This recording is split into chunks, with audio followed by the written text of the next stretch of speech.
Hello and good evening, everyone. I'd like to welcome you all to our second webinar under the Clinical Nutrition Society under the Emirates Medical Association. I hope you enjoy your time tonight with us. My name is Alia Al-Shawab, and I will be your host for tonight, Scientific Committee Chairperson under the Clinical Society, Nutritional Society. Our topic today will be about the kidney diseases and protein and critical illnesses. A few points before we start. This webinar is live streamed on the MCI YouTube channel, and it will be available again on demand on the APCCN website and the MCI YouTube channel. If you have any questions throughout the session, type it in the question and answer box, mention the speaker's name, and we'll be going through them at the end of the sessions. This webinar is CME accredited by MOHAP, and if you have any problems or require any support, please contact us through the WhatsApp number that you see on the screen. Without further ado, we will start presenting our first speaker for tonight, Ms. Afra bin Katta, who is the president of the Emirates Clinical Nutrition Society, specialist clinical dietitian, and the head of nutrition department at Dubai Hospital, who will be talking about the nutritional management of renal diseases. Welcome, Ms. Afra, and the floor is all yours.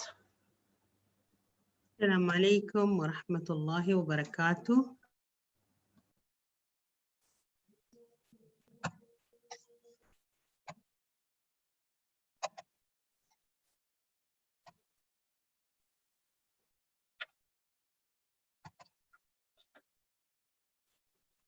Assalamu alaikum wa rahmatullahi wa barakatuh. Thank you, Ms. Alia. Good evening, and it's a pleasure to welcome all attendees. I would like to take this opportunity to invite dietitians from the government and the private sector to participate and engage with the UAE community under Emirates Clinical Nutrition Society umbrella. I should mention that the Emirates Clinical Nutrition Society proved to be a place where we could improve confidence, receive a highly professional training to continue your career here and engage with the community awareness, as well as could gain lovely colleagues in the same field. Today, I'm going to talk about the nutrition management of the renal diseases. The subject of my talking will be in the different parts, started with the renal function, diseases, prevalence of diseases, and nutrition care objective, finally in nutrition management. Okay.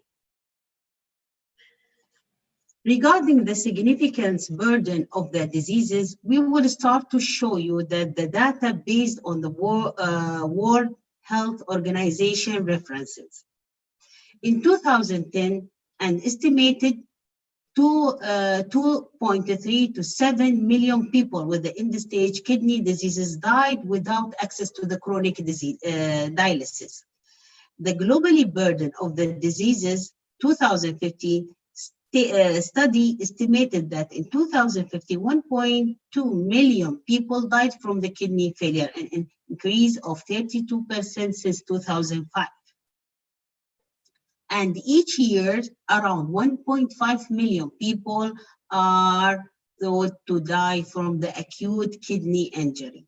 Overall, an estimated 5 to 10 million people die annually from the kidney diseases. So as where study found, they have increased significantly between 1990 to 2005. Kidney organ. Overview of the kidney function. The kidney receiving 20 to 25 of the cardiac output, filtering approximately 1,600 liters per day of the blood and producing 180 liters of the fluid, called ultrafiltrate. Through active process of the reabsorbing certain component and secreting other. And the composition of this ultrafiltrate is changes into the 1.5 liter of the urine excreted in average day. As general, the kidney function are electrolyte balance, red blood cell production, control of blood pressure, filter wasting, and excessive fluid from the blood, which are excreted in the urine. Symptoms. When the kidney are started dissolve, the waste products and the fluid levels started build up in the body. Then you can see the symptoms and developing the complications. So we have looking to the symptoms of disease, and many include nausea, vomiting, lose appetite, fatigue or weakness, sleep problem, decreased mental sharpness, muscle twitch and the cramps, swallowing for upper or lower body part, persistent itching, chest pain, shortness of the breath, and also high blood pressure. Complication. As well, the complication develop over the time of the kidney damage progress slowly, and it can affect almost every part of the body.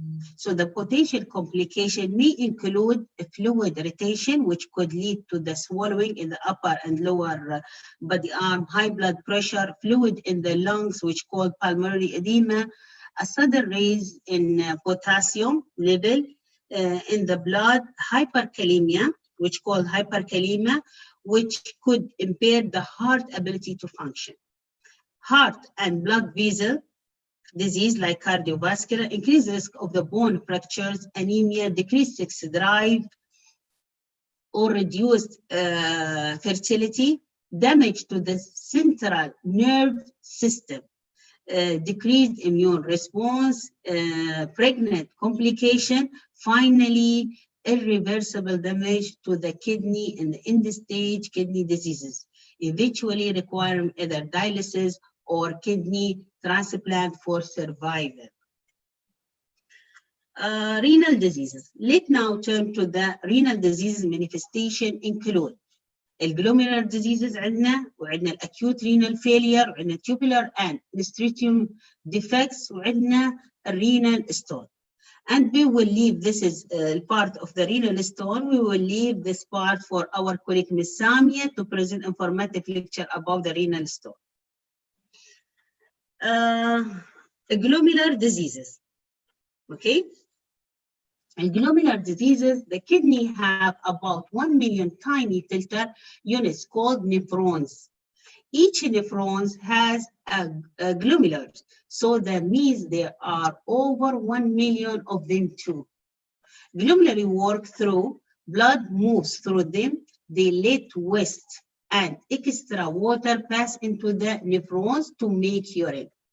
At the same time, they hold back the protein and blood that the body needs.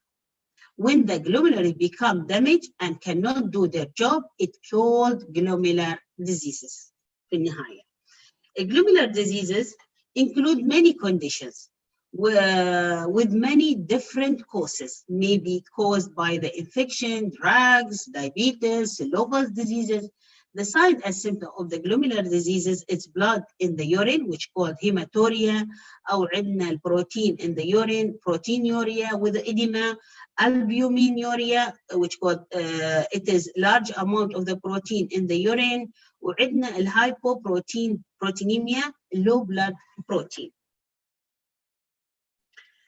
Glomerular diseases have nephrotic syndrome, which called الاسم الثاني nephrosis, occur when the filtering unit are damaged, and this is lead to lose large amount of the protein in the urine and reduce the amount of the protein in the blood, as well as causes fluid and as well as causes extra fluid and salt built up in the body. Since the protein in the blood helps keep fluid in the bloodstream, some of this fluid leaks out of the bloodstream into the tissue, causing swallowing, which called that edema condition. Nephritic syndrome, the other one, nephritic syndrome, which called glomerular nephritis. Acute nephritic syndrome is a group of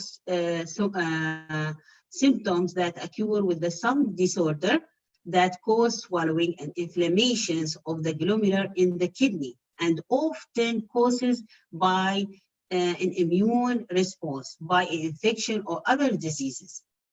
Nephrotic syndrome feature hematuria, proteinuria, raise in the serum creatinine, so it is indicator decreased glomerular filtration or acute kidney injury. As well, oliguria and systematic hypertension. Acute kidney or renal failure or acute kidney injury, it is the same. The acute renal failure is when the renal stop working suddenly, is a sudden episode. It can happen over just a few hours or days and is not always permanent. If the patient treated right away, and if he do not have other serious health problem, the kidney can go back to the working normally. In more serious cases, dialysis may be needed to help replace kidney function until the kidney recover. Replacement of the renal function during the acute renal failure can be carried out as the standard hemodialysis, peritoneal dialysis, continuous arteriovenous hemofiltration, or CVVH. Tubular and interstitial defects. Also, this is kind of defect.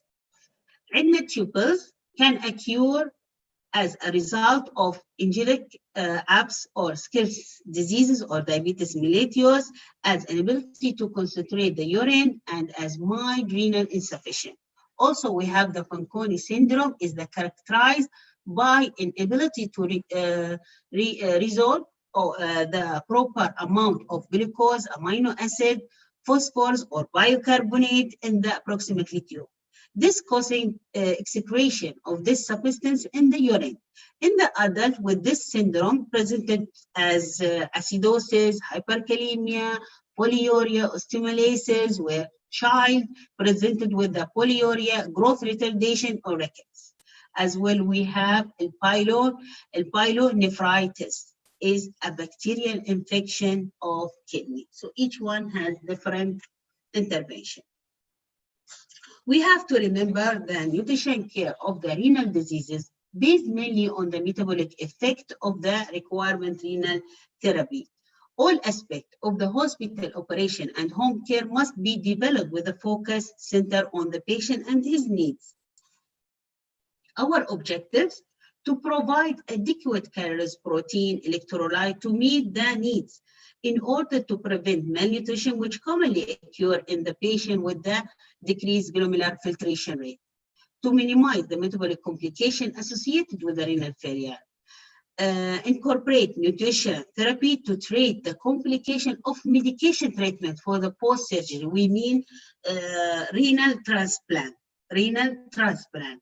As what medication? As we have to be considered treatment with corticosteroid.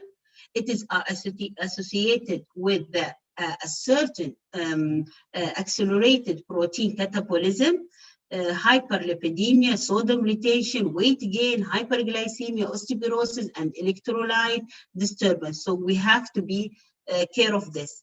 Calcinuria inhibitor, also this is kind of treatment they are used for post-surgery for renal transplant, are associated with the hyperkalemia, hypertension, hyperglycemia, and hyperlipidemia. So we have to be consider all of this in our planning. Okay, let us to continue. Maintain and improve the nutrition store to avoid nutrient deficiency, prevent excessive weight gain, address individually based on the culture, religion, and ethnic food preferences. For that, we are taking the food preferences from the patient to make sure we are provide what he's prefer and to meet his requirement through the nice food for our patient. Provide a plan for the continuous health management, education, and follow-up care. Nutrition management. It is the comprehensive nutrition care started with the nutrition screening and referral by the treated physician and the nursing. Then the role of the clinical dietitian by apply the nutrition care process is a systematic problem-solving method with nutrition assessment of the patient, nutrition diagnosis, nutrition intervention, monitoring, and evaluation in the end. Let us to start with the nutrition assessment. It is include the assessment. Everything it should be recorded through the diet record. But we are assessing the food and nutrients intake, fluid intake, herbal or supplement use, food knowledge and beliefs, food supplies and availability. Focus physical findings like physical appearance and muscle wasting, urine output, fluid status, swallowing if there is, a poor wound healing. So all of this we have to be considered and assess. Biochemical data like blood, like complete blood count, blood glucose, electrolyte, all this is related the renal disorder, and also renal function tests like creatinine, urine, all of this. Anthropometric measurement is very important to take it and assess because it is reflect on the equation, whatever the equation we are used to calculate the nutrients, the patient requirements as high. So we need to measure the height, the actual body weight, the body mass index, and we have to take the ideal body weight. I will depend the idea. I will be the number of ideal body weight for the normal for the patient who have the normal weight. And I will depend in our calculation on adjust body weight for the patient who have who is obesity. So it is depend. Dry weight also I have to assess the dry weight because this is the patient who is maintained on the hemodialysis. We accepted weight gain between hemodialysis sessions 2 to 3 kilogram.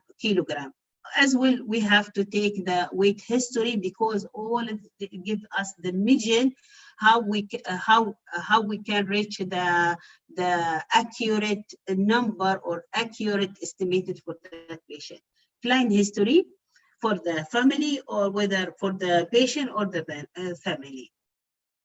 We have different here. We have different equation.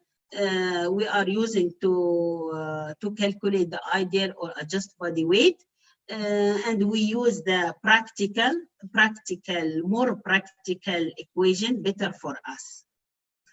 The nutrition diagnosis, it's explanation for our data we are collected from the assessment like intake. So we have explanation if it is adequate, not adequate, excessive, and all of this. Clinical, that means physical condition. Also, we have to be explanation.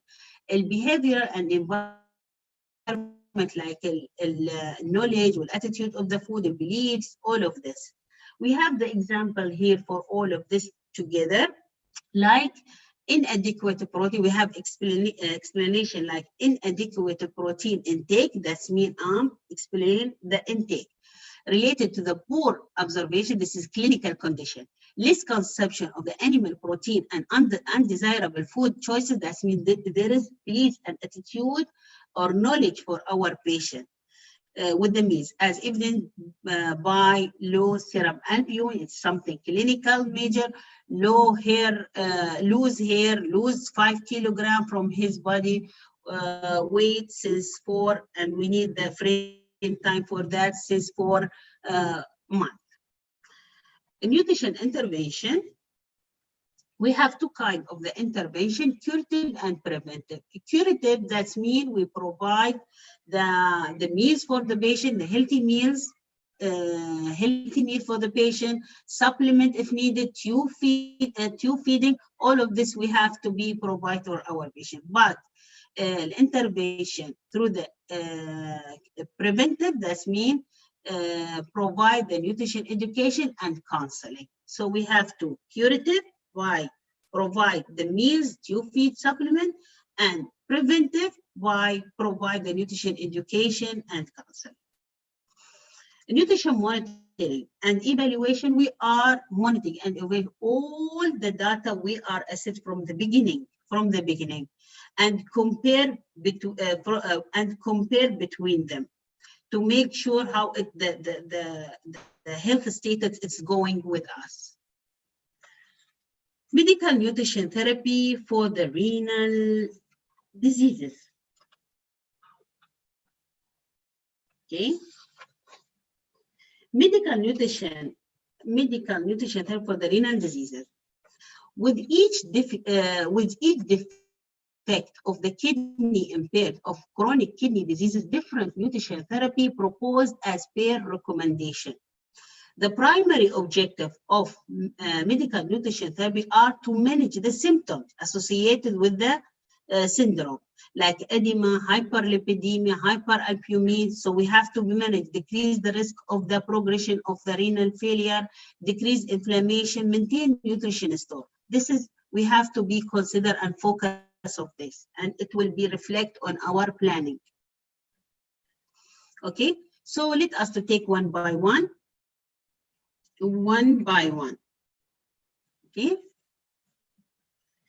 Nephrotic glomerular diseases.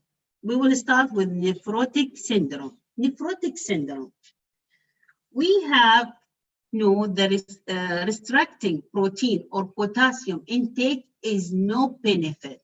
This is upon the reference. No benefit unless significant urine or hyperkalemia develops.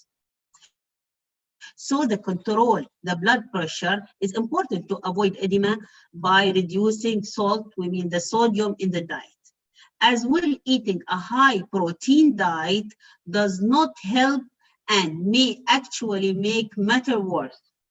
Nephrotic syndrome may also cause an increase in fat in the blood, so we need restricted fat intake in this condition, like hypercholesteremia and hyperglyceridemia. Nephrotic syndrome. Nephrotic syndrome, as we said, the primary objective of medical nutrition are to manage the symptoms associated with the syndrome, like edema and hypoalbumin. So the energy intake should be about 35, that means it's high in a high caloric energy, they should take it. 35 calories per kilogram per day. Okay, so I will take the kilogram body weight, actual body weight for obese patient, and I will select the ideal body weight for who? For normal weight patient who have normal weight. So you have to be considered, it's very important. Okay, for the child, 100 to 150 kilocalories per kilogram per day for the child. A diet high in protein up to 1.5 gram per kilogram per day and attempted to increase serum albumin and prevent protein malnutrition. Studies have shown that the reduction of the protein intake to as low as 0.8 milligram per kilogram day, as the studies show, can decrease proteinuria without adversely affect serum albumin. So the dietary protein level for the patient has to change it over time. So we have to be monitoring this one. Sodium restriction, approximately as per the guideline, 3 grams of sodium. Lipids, the important consequence of the hypercholesteremia lies in the potential for induced cardiovascular diseases, as well. Pediatric patients are at particular risk for premature atherosclerosis. So we have to be careful. Acute renal failure or injury. Energy requirement, it is high, 30 to 40 kilocalories, because the patient on dialysis. So we will take the dry body weight. It's very important, please. So 30 to 40 kilocalories per kilogram dry weight per day. We have to mention the excessive calories intake can lead to excess CO2 production and depressing respiration. So we have to be careful. The point has to be considered in peritoneal dialysis or continuous renal replacement therapy. The amount of glucose absorbed can add significantly to the daily energy intake and should be calculated. And a high calories, low protein diet may be used in cases in which dialysis or hemofiltration is unavailable. The carbohydrate recommended, we have the wide range, 50 to 70%, daily energy as per guideline. In fact, recommended 20 to 30% daily energy to avoid the complication. البروتين في الأكيوت رينال failure, the role of dietary protein has been championed as the factor that increase glomerular pressure, and those lead to accelerated loss of renal function. A recommendation, we have different, here I'm put it different guideline from the ASPEN, from the Renal Association. I have different guidelines. So you can choose within the range, the protein recommendation. Okay, so we need 0.5 to 0.8 gram per kilogram protein for non-dialysis patient, 0.8 gram per kilogram for the patient whose glomerular filtration is greater than 55 ml per minute who have not yet begun dialysis. 0.6 gram per kilogram for the patient whose glomerular filtration rate is greater than between 25 to 55 per minute who have this is not yet begun dialysis. 0.6 to 0.75 gram per kilogram for the patients whose glomerular filtration rate is less than 25 ml per minute, and we have to give them high calories, 35 kilocalories per kilogram. And also this kind of the patient not yet began the dialysis. Okay, recommendation 1 to 1.2 gram per kilogram dry weight from the dry weight for the hemodialysis patient. 1.8 to 2.5, it is more high. 1.8 to 2.5 gram per kilogram dry weight for the continuous renal replacement therapist, اللي هو CRRT or severe sepsis patient. And we saw a lot of the patient in ICU, and always we are planning for them the 2 and 2 point something for them with the sepsis. 1.3 and 1.5 gram per kilogram, the dry body weight for the peritoneal dialysis. Minerals, sodium is restricted, depend on the level of the urinary excretion. In oligophase, when the sodium output is very low, keep intake low as well, perhaps as low as 20 to 40 milliequivalent per day. Potassium 30 to 50 milliequivalent. 30 to 50 milliequivalent per day in oligophase. In oligophase, we have to be mentioned for that. Phosphorus limited as needed, so it is depend on the lab result if it is high or not.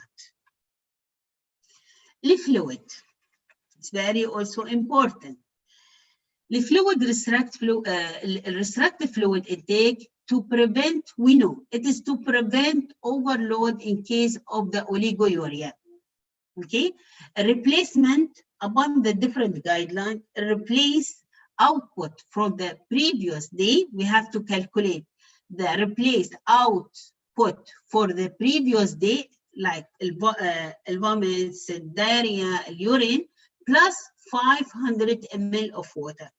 This is the restricted of water for him. There is another equation we can use if that patient associated with the congestive heart failure have a problem. So we have the range 20 to 25 cc per kilogram per day. Okay, from the actual body weight. Water we are calculating for the actual body weight, not ideal and not from actual body weight.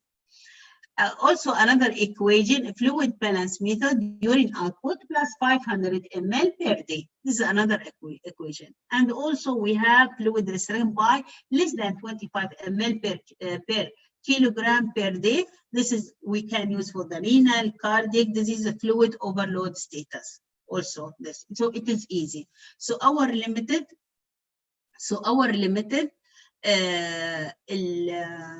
output plus 500 upon the reference, 500 up to 1 liter, up to 1 liter. We have here specific, here it showed the specific condition and how much we can give. I'm repeating again, but it is more specific guideline. Like impaired renal function, we give them the high calories, low protein, see, the high calories 30 to 35 from ideal body weight for the normal patient. Adjust body weight for the obese patient. I will multiple for body weight for the protein. It's low, 0.6 to 1. It is low requirement. A fluid, it is upon the condition, if the patient have edema or not. This is depend, and he's supposed to be meet his requirement from the fluid in this stage. Sodium, even the sodium, if the patient also depend the blood test, if the patient have the high blood pressure or control blood pressure, this is depend also. Here we can give them, but they are preferred to give the patient 2 to 3 grams per day. Calcium also depend the lab result, if the patient have hyperkalemia or not. And phosphorus, it's restricted for 0.8 to 1.2 upon the guideline per day. Hemodialysis, it is also high energy. Protein, it's high protein. Fluid, we have, as I said, because that patient, they have edema, so we have the range upon the reference, different references. I got it. Urine output plus 500 up to 1 liter. Sodium, we have restricted 2 to 3 grams per day.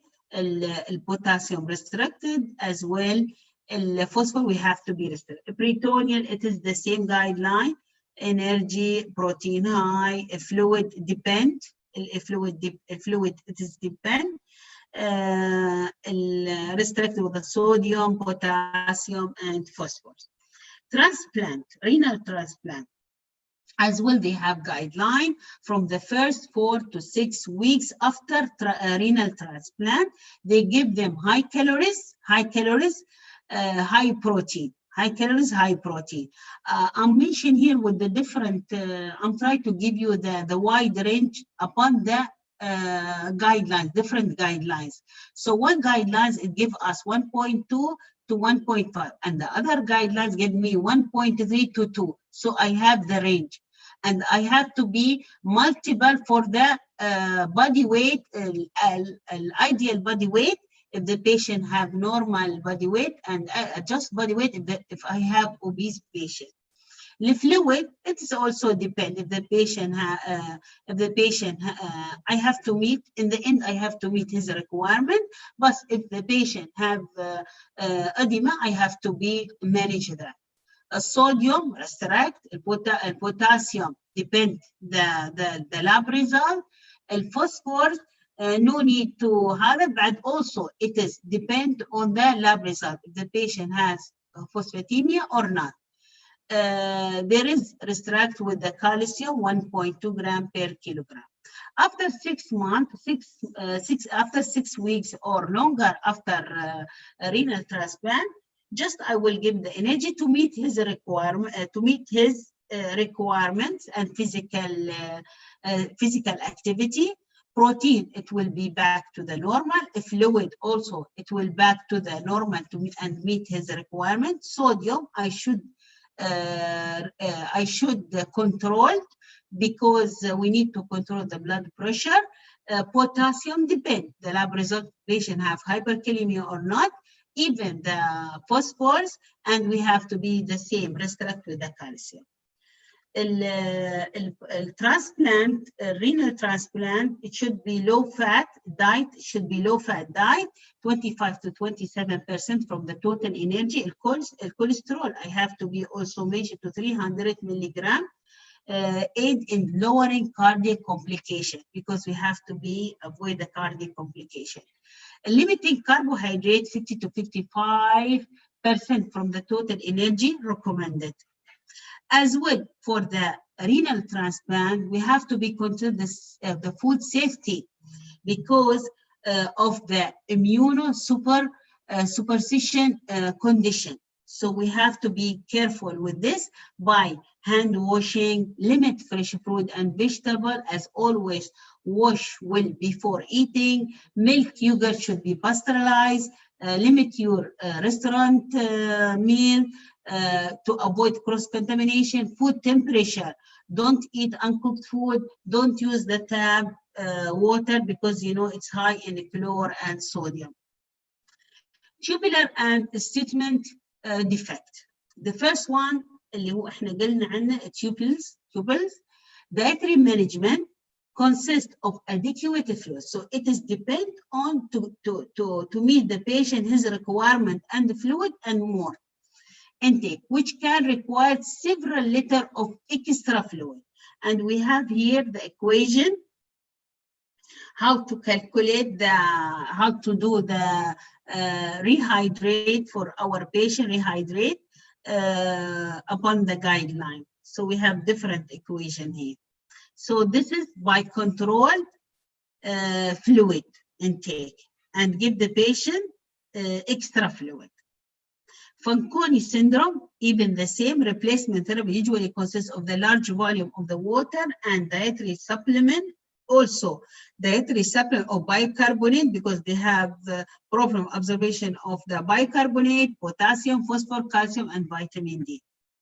As well, pyelonephritis does not require extensive dietary management. However, in chronic cases, they use the cranberry juice to reduce bacteriuria.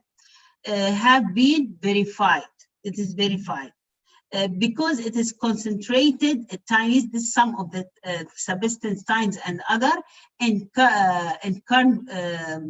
cranberry juice, and apparently blueberry juice seem to inhibit the adherence of E. coli bacteria to the epithelial cells of the urinary tract. And that's all. Thank you for your listening. Thank you for your listening.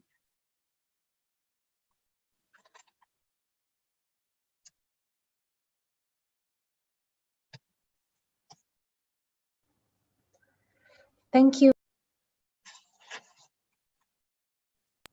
Thank you very much, Ms. Afra, for that wonderfully extensive educational presentation. I think you've got a few questions also at the end of your presentation. You're muted. If you can just unmute. Muted now? Yes. Do you have a few questions? Okay. How much the protein required for the patient is on dialysis?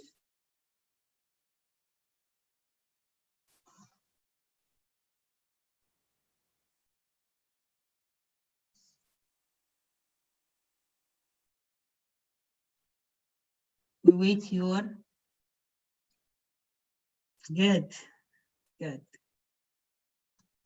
other?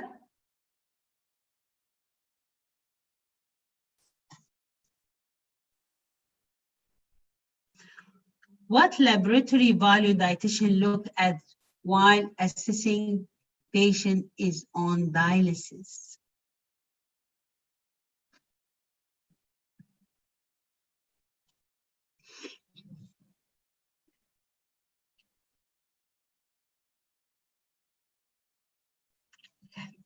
Nice. Okay. The third question.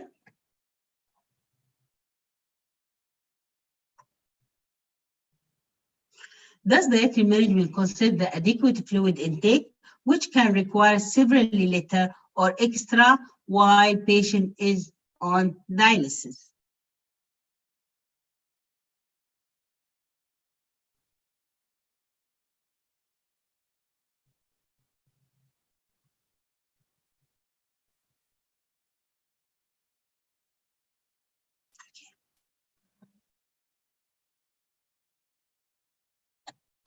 We have more, or this is only?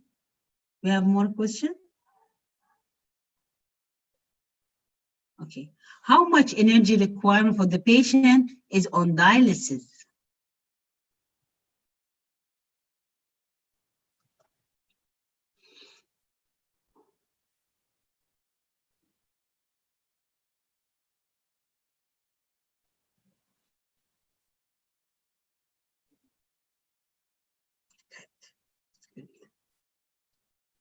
Thank you. Thank you for all.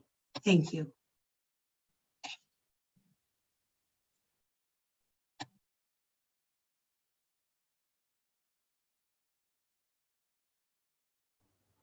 Thank you, Mrs. Zafra, very much. Moving on to our next guest speaker for tonight is Ms. Samia Khalid Barakat, Senior Clinical Dietitian from Dubai Hospital. She has attended a training diploma course in Dubai Justice Institute 2010 to 2011 and wrote many articles in newspaper and health magazines. She was a speaker in Road to Excellence program in Dubai Hospital for 1 year. Welcome and good evening, Ms. Samia Khalid. The floor is all yours. Hello. Assalamu alaikum. Good evening, everyone. I will just share my presentation.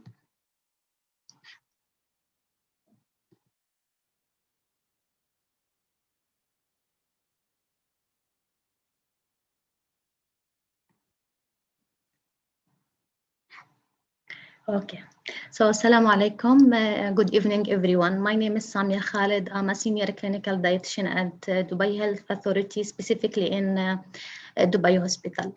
My presentation will be as expansion and continuation to what Madam Afra have presented.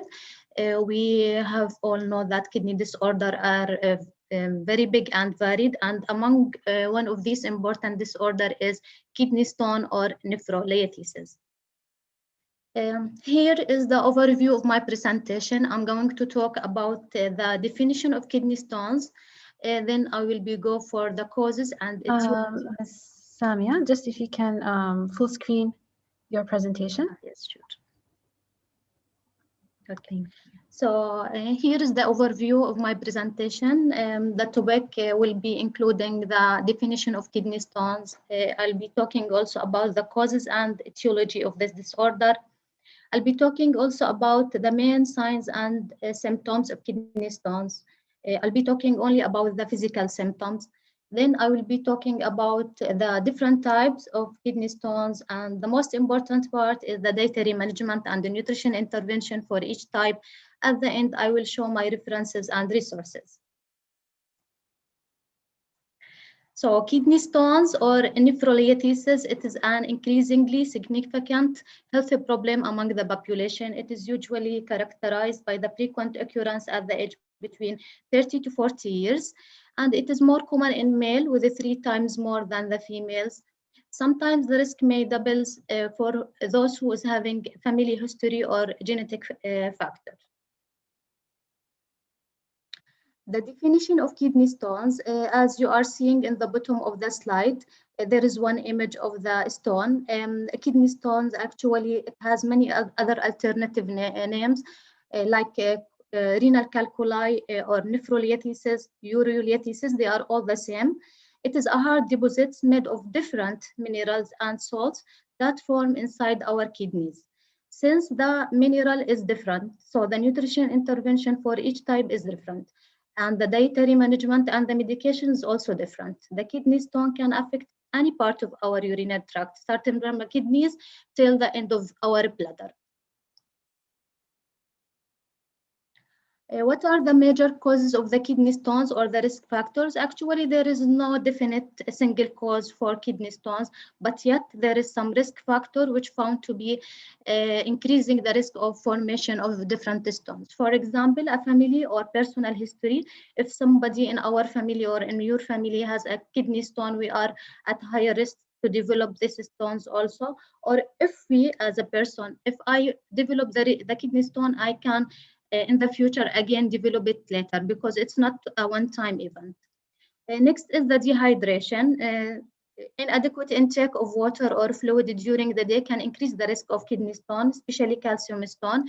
People who are living in warm or dry climates, they are sweating a lot. They are at a high risk to develop kidney stones because the more we sweat, the more the person sweats, the less he urinates, so that the more the chance for the kidney stones to get formed and crystallize. Next, certain diets or crash dieting, especially the diet which is high in protein, high in fat, high in salt, and high also in carbohydrate or high in sugar, it has been found that it is a major risk factor to develop kidney stone because this crash dieting or these types of diet actually affect the calcium and water absorption and yet makes supersaturation of the urine and lead to kidney stones. Next is the obesity. We all know that obesity is a leading risk factor to many diseases. It also affects the kidney stones formation. People who are having high body mass index or large weight size and they are overweight, they tend to have kidney stones more oftenly than the others. The digestive disease and surgery, especially gastric bypass surgery, inflammatory bowel disease, chronic diarrhea. People who are having this disorder also, they tend to have calcium stones more even than the others because again the calcium absorption and water metabolism, it is affecting by this process to yield to formation of the stones. Some other medical condition like renal tubular acidosis or cystinuria. Cystinuria is a genetic factor, but again, also people who is having this medical condition or hyperparathyroidism, also they are at risk to develop kidney stones. Finally, certain supplement and medication, for example, vitamin C, dietary supplement, laxatives from non-natural sources, from non-food natural sources. People who are using this medication in excessive amount, they tend to have calcium stones or kidney stones in general. What are the symptoms of kidney stones? Actually, symptoms are varied, depend on the intensity, size, and the location of the stone. But the most common symptoms is severe sharp pain in the side and back below the ribs. This pain sometimes radiates to the lower abdomen and the groin. Pain while urinating, and the urine usually is in pink, red, or brown color. A cloudy or full smelling urine because of the concentration of the mineral or the substances that is found in the urine. A persistent need to urinate, sometimes urinating more often, or sometimes urinating with less amount of urine. Nausea and vomiting in certain circumstances, fever and chills, especially if there is infection. These symptoms alone is not enough. I just wanted to highlight one important point. We cannot depend only on physical examination. Any person or any patient complains of these symptoms has to double confirm the diagnosis with the doctors, either with lab test or urine test, blood test or urine test, or sometimes the need of radiology or some other investigation. What are the types of kidney stones? There are many types of kidney stones, but the major types is listed here, as you can see in the photo. We have cystine stone, calcium stone, uric acid stone, and Trovitastone stone. I will be talking about each type in details and the nutritional management for each one. The pathophysiology of these stones, among these stones, calcium stone is the most common, and it is occurring at 60 to 70% of occurrence among the population. It comes in two forms, calcium oxalate and calcium phosphate. Next is uric acid with 5 to 10% occurrence. Trovitastone, it is 5 to 10%, and cystine stone is very rare, and it is only 1% among all the other types. Okay, so calcium stone, it is the most common one and usually comes in two forms, as I have mentioned earlier, calcium oxalate and calcium phosphate. Calcium oxalate usually occurs because of certain dietary factors like high doses of vitamin D, intestinal bypass surgeries, some metabolic disorder. It is increasing the risk of getting these stones. Calcium phosphate, again, it is associated with certain medication, especially the medication which is used to treat migraines or seizures. The dietary factor associated with the risk of calcium stone, it has been found that there is some dietary factor which increases the risk of getting calcium stone, and on the other hand, there is some dietary factor which decreases the risk. Among the factor which increases the risk is animal protein. So excessive intake of animal protein, excessive intake of oxalate-rich food sources, excessive intake of sodium and vitamin C, this makes the body to make more calcium stones. On the other hand, adequate calcium, enough calcium intake, adequate potassium, magnesium, good fluid intake, and diet which is high in fiber and vitamin B6 reduce the risk of getting calcium stones. So the nutritional management of calcium stone, as I have mentioned earlier, since the mineral that causes the stone is different, so the nutrition management for each stone is different. The nutrition management for calcium stone is to drink enough fluids. Fluid is very important, and this is the golden rules for all type of the calcium, for all kind of kidney stones, because it keeps the urine very thin, so the mineral will get very hard to get crystallized and deposits inside the urine. The fluid intake should be not less than 2.5 liters per day, and we have to keep drink water during the day. Keep sips of water during the day. Do not wait till you get thirsty, because a thirst is not a good sign of good hydration in the body. Next, to avoid eating too much protein, especially animal protein, include right amount of calcium in the diet. The calcium bind with oxalate and make it very easy for the body to take it outside the urine. So that is the chance of calcium stone to get formed. People sometimes found it very easy to get calcium as a supplement, but no, it is not a good recommendation.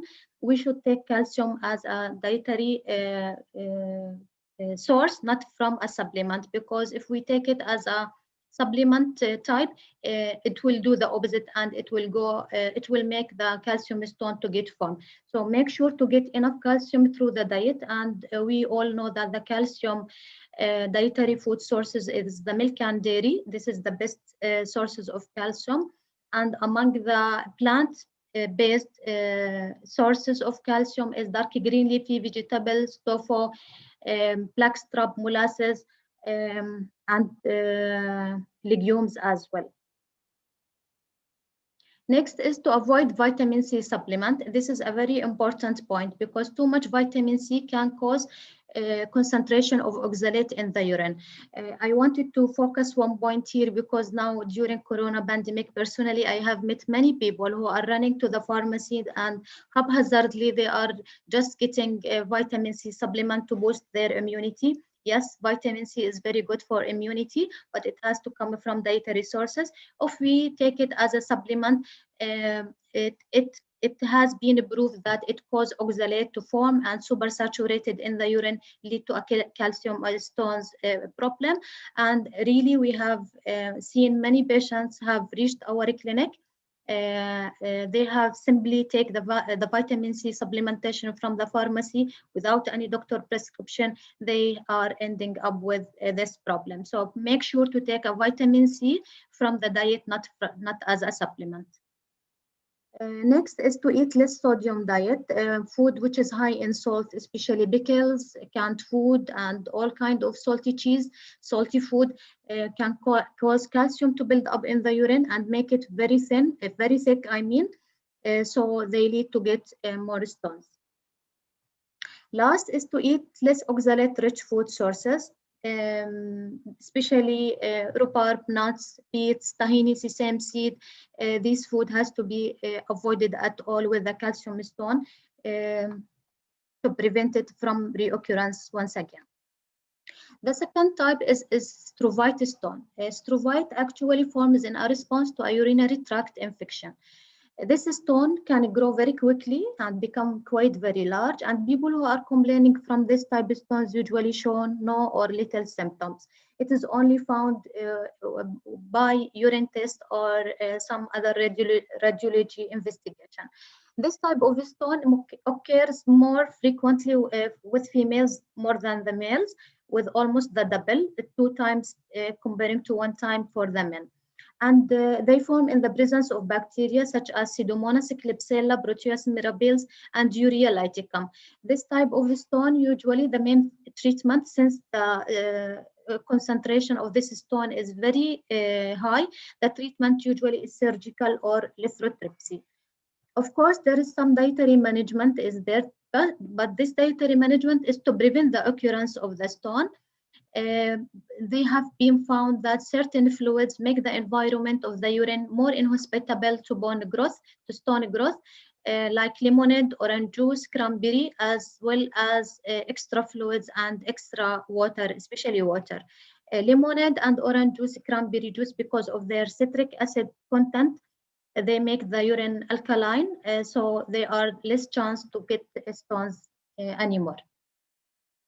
The third type of the stone is uric acid stones, and this kind of stone usually form with people who are losing too much fluid because of certain complications like diarrhea or malabsorption, or people who are consuming a high protein diet, especially this trendy diet which is now available in the market, people who are having diabetes or metabolic syndrome or certain genetic factor. The nutritional management for uric acid stones, again and again, drinking more fluid is very important. We need to consume more than 3 liters per day to make the urine again very thin and less chance to stone to get formed. One more important thing I wanted to focus here for fluids. Water is the best to drink, but still there is some other fluids which considered as a good fluid to consume, like fruit juices, ginger ale, sometimes also lemon lime soda. It's also a good source to keep the body hydrated.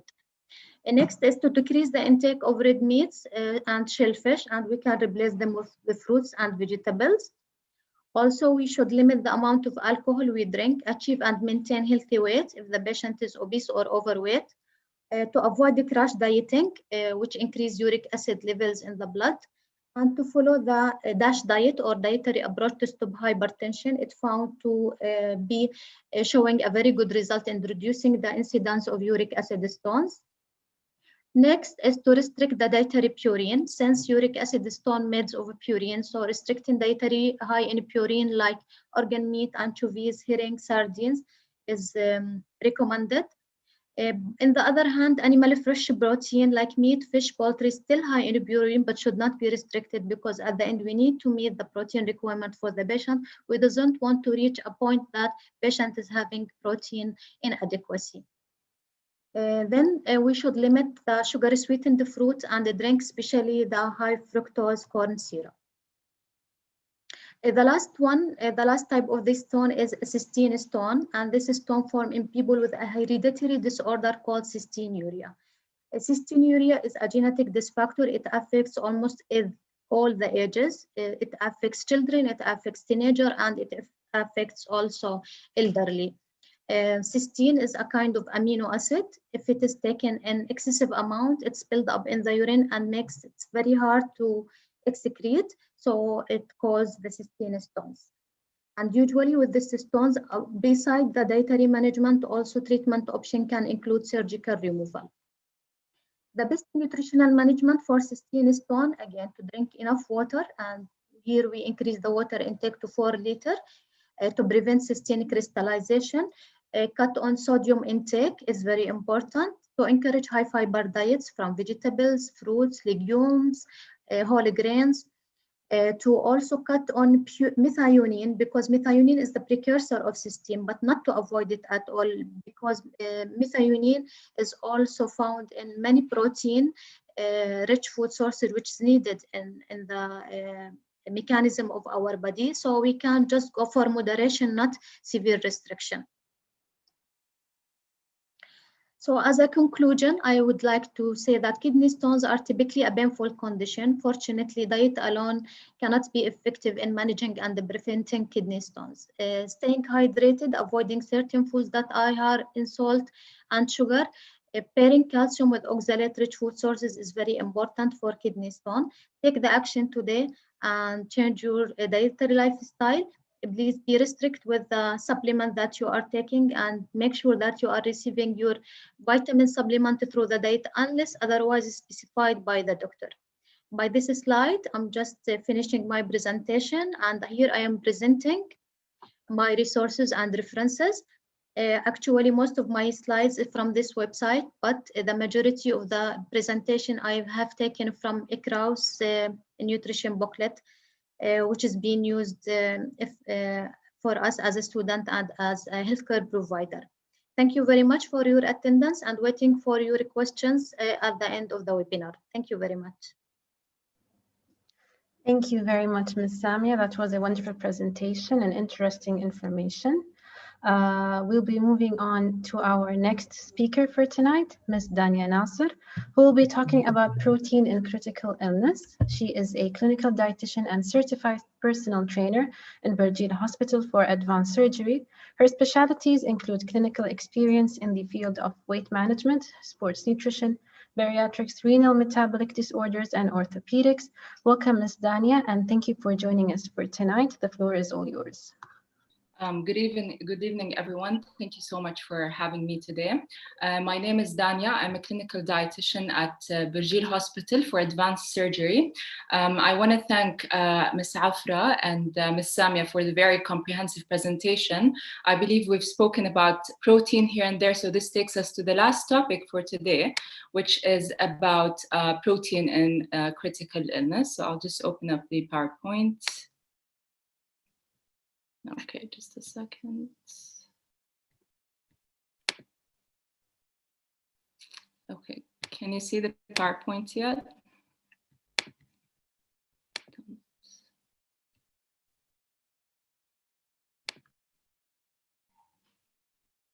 Okay, there you go.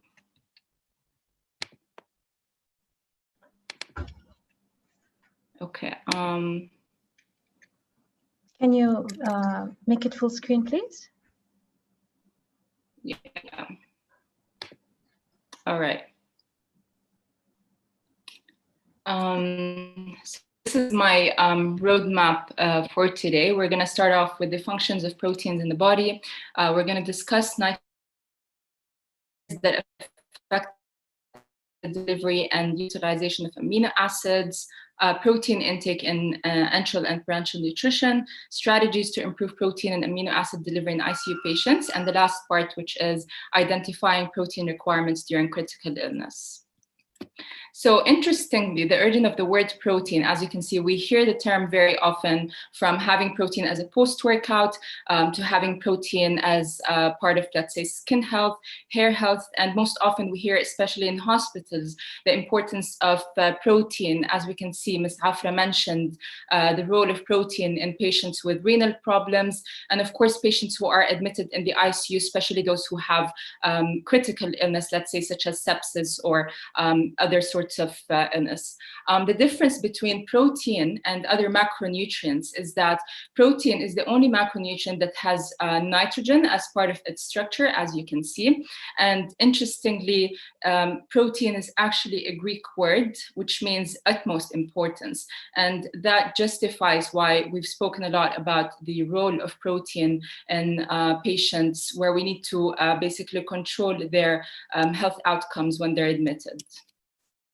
So why exactly do we need proteins? Proteins actually plays a role in so many functions in the body. It helps in transporting oxygen to the lungs, to the heart, and it is involved in the metalloprotein of hemoglobin.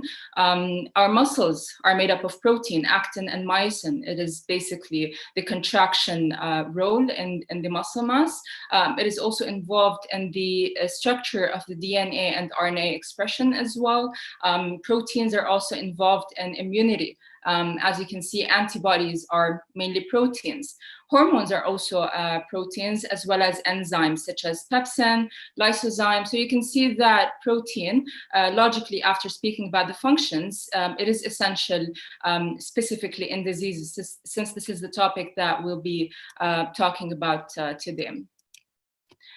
If we're talking about what exactly is nitrogen balance, in a healthy person, any person who's healthy, their intake is equal to the outtake. However, if a person is subjected to stress, it could be, for example, cancer, or it could be some sort of trauma that happened due to an accident, there would be an imbalance in the nitrogen. Let's take it from here. So negative nitrogen balance is something that happens, for example, in surgery, infections, or maybe a diet that is deficient in amino acids or protein intake, which we're going to be talking about in a while. Positive nitrogen balance is a state where the amount of protein that we need is higher, such as when we're growing, babies, or even adolescents. They need more protein for growth, for bones, etc., and also in pregnancy as well. So when exactly do we need higher amount of protein?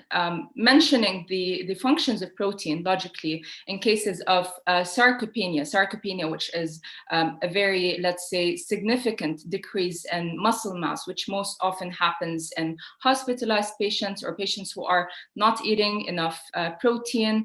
Let's say disease-related protein catabolism, such as I mentioned, the critical illness, anabolic resistance, or decreased muscle perfusion. In this case, we would need to have higher protein to substitute for the decrease in the muscle mass or protein intake.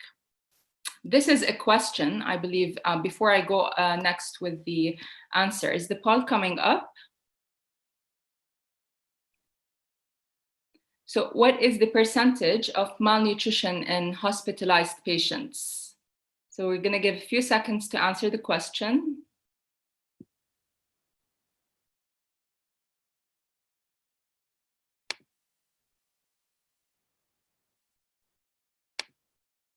All right, and the answer is?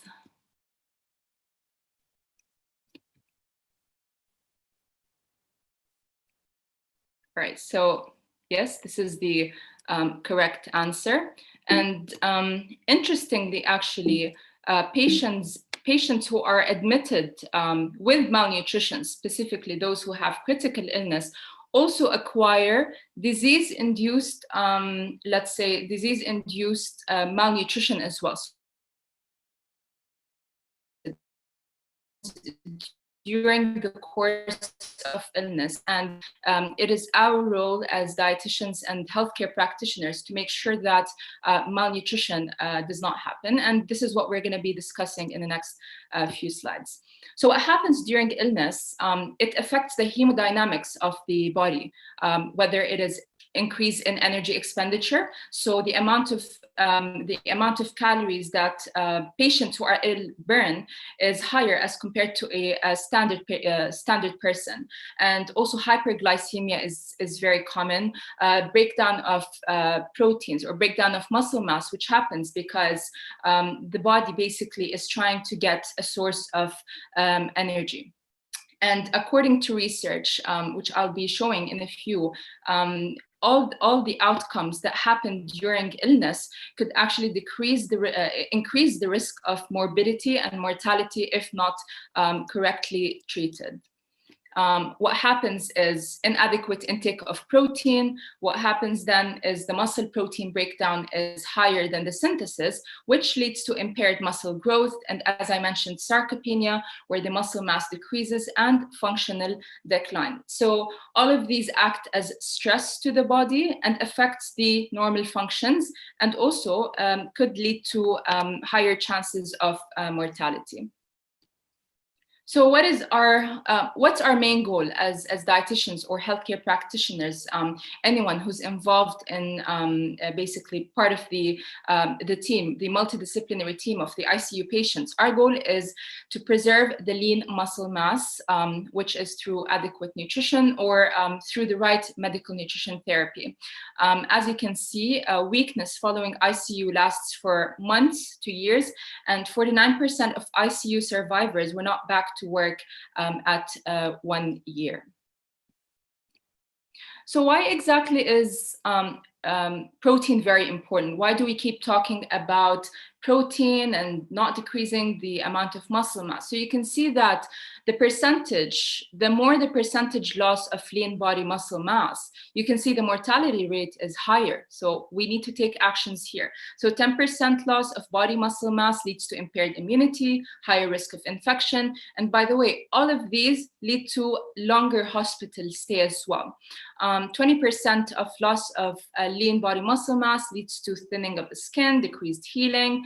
40% eventually could lead to death, and usually it is from pneumonia, so higher risk of mortality. So this is why preserving lean muscle mass is very important.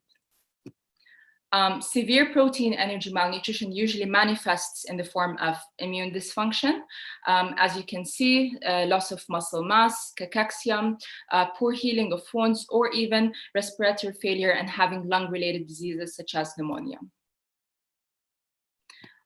This is a question to answer for today. Serum protein markers such as albumin, prealbumin, transferrin, CRP, C-reactive protein are used to determine the adequacy of protein provision. Is that true or false? Can we have the poll?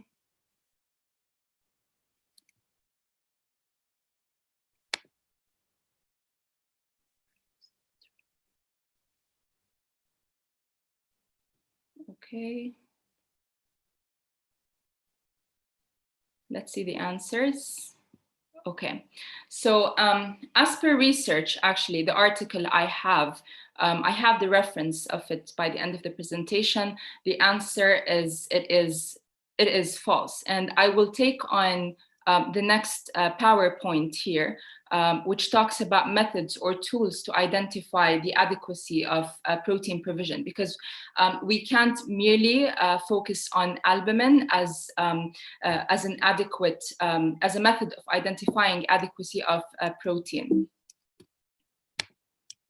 Okay. Here we talk about screening, how to identify basically adequate intake of protein. As we mentioned previously, and I believe Ms. Afra has mentioned the tools that we usually use as dietitians to identify patients who are at risk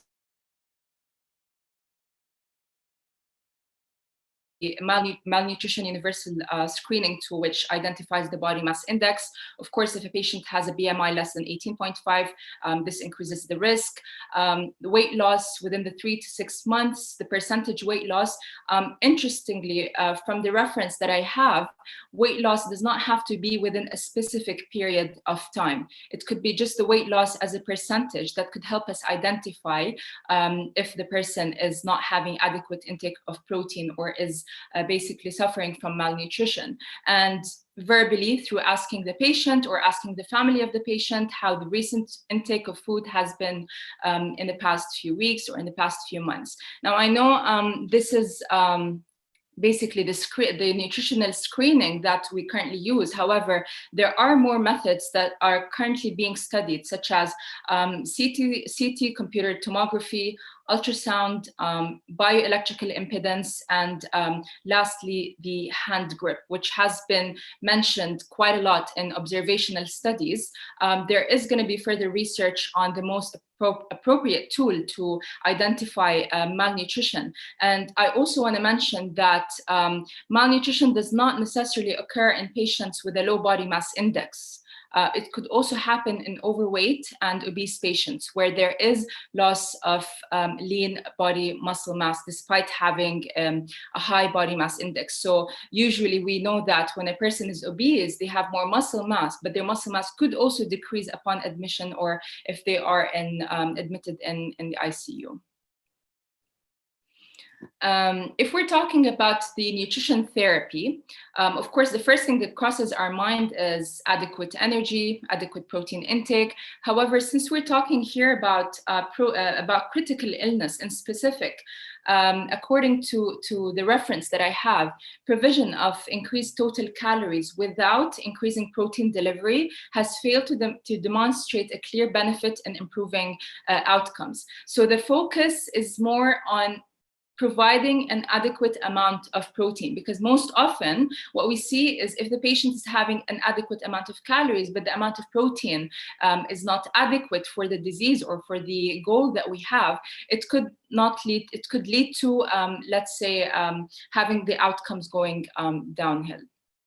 And if we want to talk about the percentage of patients that are suffering from malnutrition or they're not having adequate amount of nutrition, you can see that observational studies document that critically ill patients receive much less than the recommended amount. So the recommended amounts, which I'll be discussing in a few, they're only getting 55% of what is prescribed, which is around 0.7 gram per kg per day. So this is an example of a study that I have here. And you can see that observational databases show that for additional 30 grams of protein per day received during the first 12 days of ICU, critically ill patients have reduced infectious complications, shorter duration of mechanical ventilation, improved recovery, reduced risk of mortality. So this is to show that having adequate amount of protein and amino acids does decrease the risk of having, let's say, higher rates of morbidity and mortality. And part of the study here mentions that when we control for caloric intake, we still see a significant reduction in associated mortality when more than 80% of protein requirements are delivered compared to less than 80%. So this study shows that protein intake is important apart from the amount of calories that the patients receive. So I will mention both sides, the pros and cons of having an adequate amount of protein. The pros include increased muscle protein synthesis, it is easily absorbed, it is intravenous infusion safe. So there are positive things about having adequate amount of protein. However, on the other side, because what happens is, you know how usually when we increase the amount of protein has a thermogenic effect on the body. So digesting protein actually increases energy expenditure.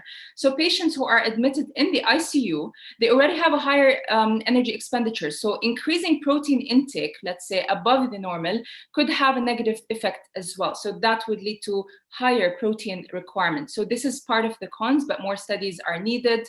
Again, stress on the body or stress that happens usually releases glucagon, and glucagon is a hormone that it's actually a catabolic hormone that leads to the breakdown of amino acids. So this is also a negative thing about increasing the protein intake, and more research is needed on that. So what are the factors that affect the delivery and utilization of amino acids? In brief, protein delivery is very important, and also studies are showing that exercise and rehabilitation or improving, let's say, starting early mobilization leads to decrease in the risk of morbidity and mortality. And interestingly, there is a study that is still being considered where they are considering stationary bikes that are safe and easy to use for patients who are admitted in the ICU, of course, based on the disease and the course of the disease or illness. Preserving, as you can see, we've been talking about muscle mass and the importance of maintaining a good amount of muscle mass. Weakness from immobilization can be reversed with exercise at a rate of 6% per week. So this is super important as part of movement.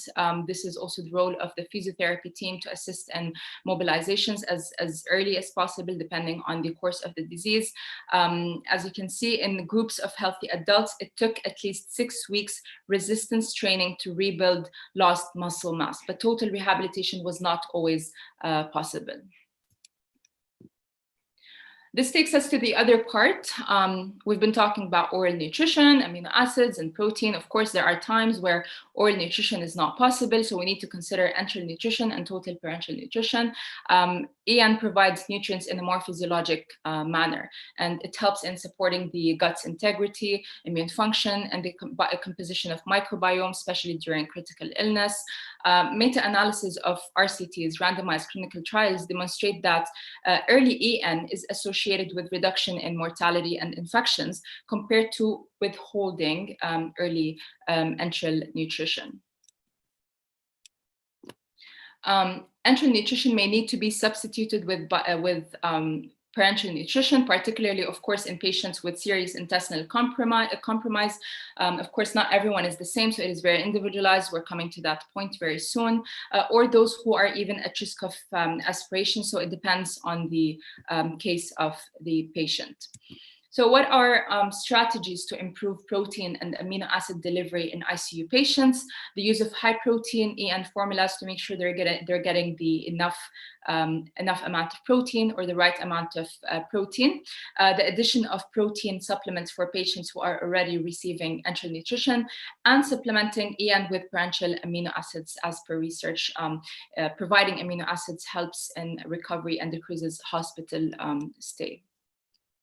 So this is an example of a study that shows that parenteral amino acid supplementation significantly improved the protein balance on both occasions. The more positive protein balance, as I mentioned, the importance of keeping nitrogen balance positive, was attributed to an increased protein synthesis rate, which reached statistical significance during the first measurement. In conclusion of the study mentioned here, extra parenteral amino acids infused over a 3-hour period improved whole body protein balance and did not increase amino acid oxidation rates, specifically in critically ill patients. A question here takes us to the question here. If oral food intake is not possible, enteral nutrition should be implemented within 48 hours. Is this true or false? You can post poll.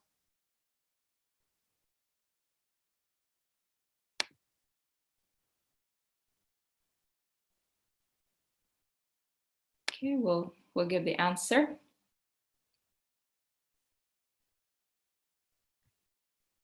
So the correct answer, all right, so as per the guidelines, which I'm coming to in a few, yes, this is the correct answer. 81% answered correctly where enteral recovery.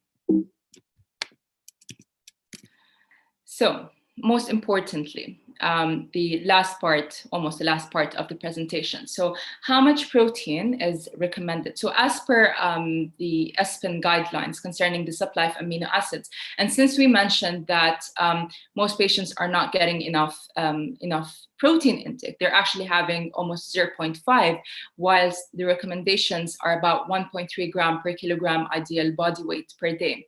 And it is very important to consider that protein requirements usually increase with the severity of the illness, especially if we have, for example, renal patients suffering from sepsis, or patients who are, let's say, at later stages of, let's say, chronic kidney disease, or if they have renal problems. If the oral food intake, as we mentioned previously, is not possible, the enteral nutrition should be implemented within 48 hours. However, in the case of contraindications to enteral nutrition, parenteral nutrition should be implemented within a period of 3 to 7 days. And this is where also the recommended dose of amino acid is about 1.3 gram per kilogram body weight. As you can see here, if the oral food intake is not possible, it should be implemented within 48 hours. So this is part of the guidelines, the reference of the guidelines that I have taken for the current slides. In brief, as you can see. So there is a range of the recommended amount of protein as per the ideal body weight. If a patient, or let's say a person, has mild to moderate illness, it is up to 1.2 grams per kilogram body weight. However, critically ill patients, most of the references come up to around 1.2 to 1.5 grams per kilogram body weight. However, as I mentioned, if the patient is suffering from, let's say, if it's a cancer patient or a patient that requires more protein, in this case, then we would be increasing the amount of protein per day. And this also takes us to the last part, since I mentioned a lot of different range of protein intakes. If a protein dose at 1.5 to 1.8 gram per kilogram body weight cannot be achieved with enteral nutrition, supplemental parenteral nutrition for provision of amino acids has been recommended. So what is the conclusion here?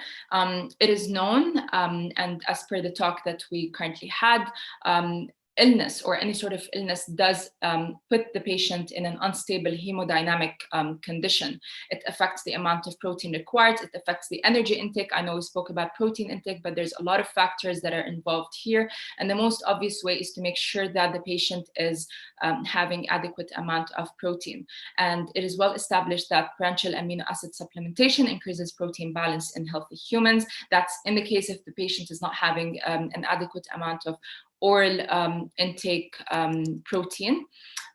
There's good evidence to support protein in the ICU is beneficial. However, the most important message to take away with this presentation is that the delivery and the amount must be very individualized. Each patient would require a specific amount of protein based on the condition, based on how much they can tolerate. So this is an important decision to be taken by the dietitian and the multidisciplinary team that is involved in treating patients who have critical illness.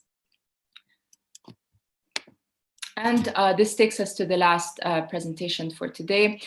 Thank you so much to the previous speakers for the very comprehensive info, and thank you to everyone who attended today's presentation on renal diseases and stones and critical illness.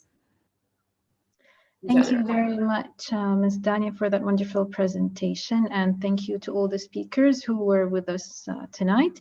Now we will be moving on to the question and answer and discussion. Before we go ahead, don't forget to type in any of the questions that you have in the question and answer box in your control panel. And let's go ahead and start with the questions that we have. Okay, first question is to Samia Khalid from Uthman Fadl. How can patients avoid calcium renal stones by dietary measures? Well, actually, I have mentioned it in my slides. To drink enough water, it's very important to keep the body very well hydrated. Can you hear me? Yes, yes, yes. Okay, then to avoid oxalate-rich food sources, adequate calcium in the diet, but in the from the dietary sources, not as a supplement. And if the patient is overweight, to lose weight. It's already mentioned in the slides. Yes, thank you. Okay, our next question is oversupplementation of vitamin C during COVID times increase the risks of renal stones. It's not mentioned to whom is that question. Feel free to answer any of our guests tonight. Yeah, again, I have included also in the diet recommendation to prevent oxalate stones. Vitamin C in excessive intake, especially in a form of tablet, can lead to concentration of oxalate stone. Better to take vitamin C from the dietary sources, not as a tablets or not as a supplement, unless otherwise specified or prescribed by a physician for certain purposes. Thank you. Okay, our next question is from Ronald Luke. Is diuretics like HCTZ a risk factor for urine acid kidney stones? No mention to whom is the question.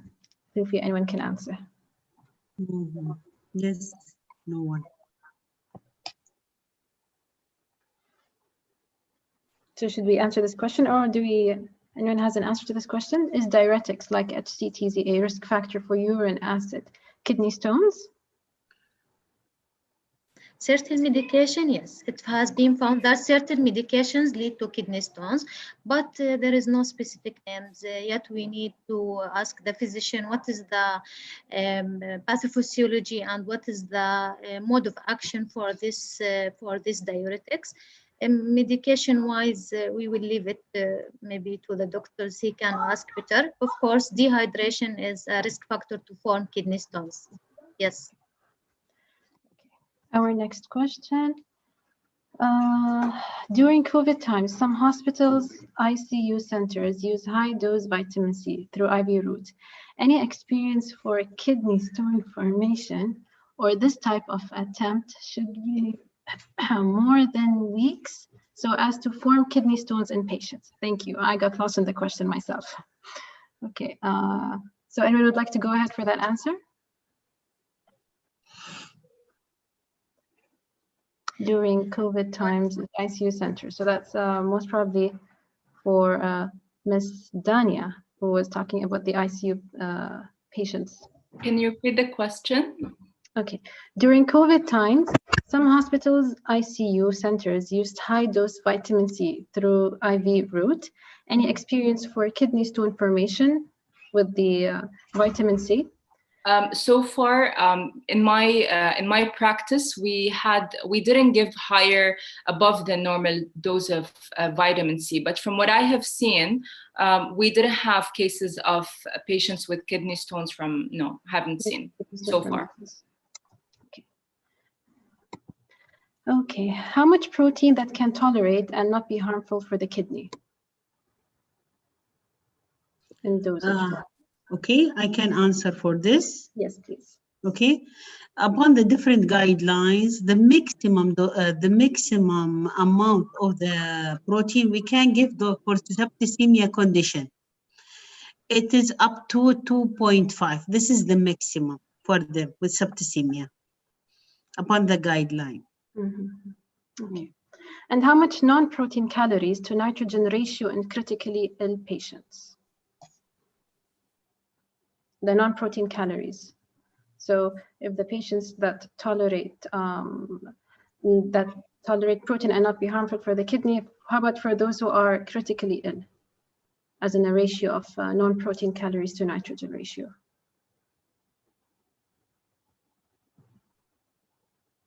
So I can answer this question after the session. Okay, so we'll leave this by the end of the session. Okay. Okay. Next question for Ms. Dania. What are the recommendations for protein intake for patients with amino acid disorders and chronic liver cell diseases like cirrhosis? So in cirrhosis, it is about 1 to 1.2 grams per kilogram body weight. This is usually the standard for patients with cirrhosis. Okay. Next question is, how much protein per kilogram should be calculated for ICU patients with renal impairments? And what weight should be used, ideal or the actual weight, if the BMI is 33? So that's a specified question. If the patient overweight or obese, we will use the adjust body weight. We will multiply with the requirement of the protein, how much it's upon the guideline. But if the patient have the normal weight, I will use the ideal body weight for calculation. Okay, next question is, for IV amino acid supplementation, in your practice, do dietitians decide on it in terms of dosage and type, or the physician? Thank you.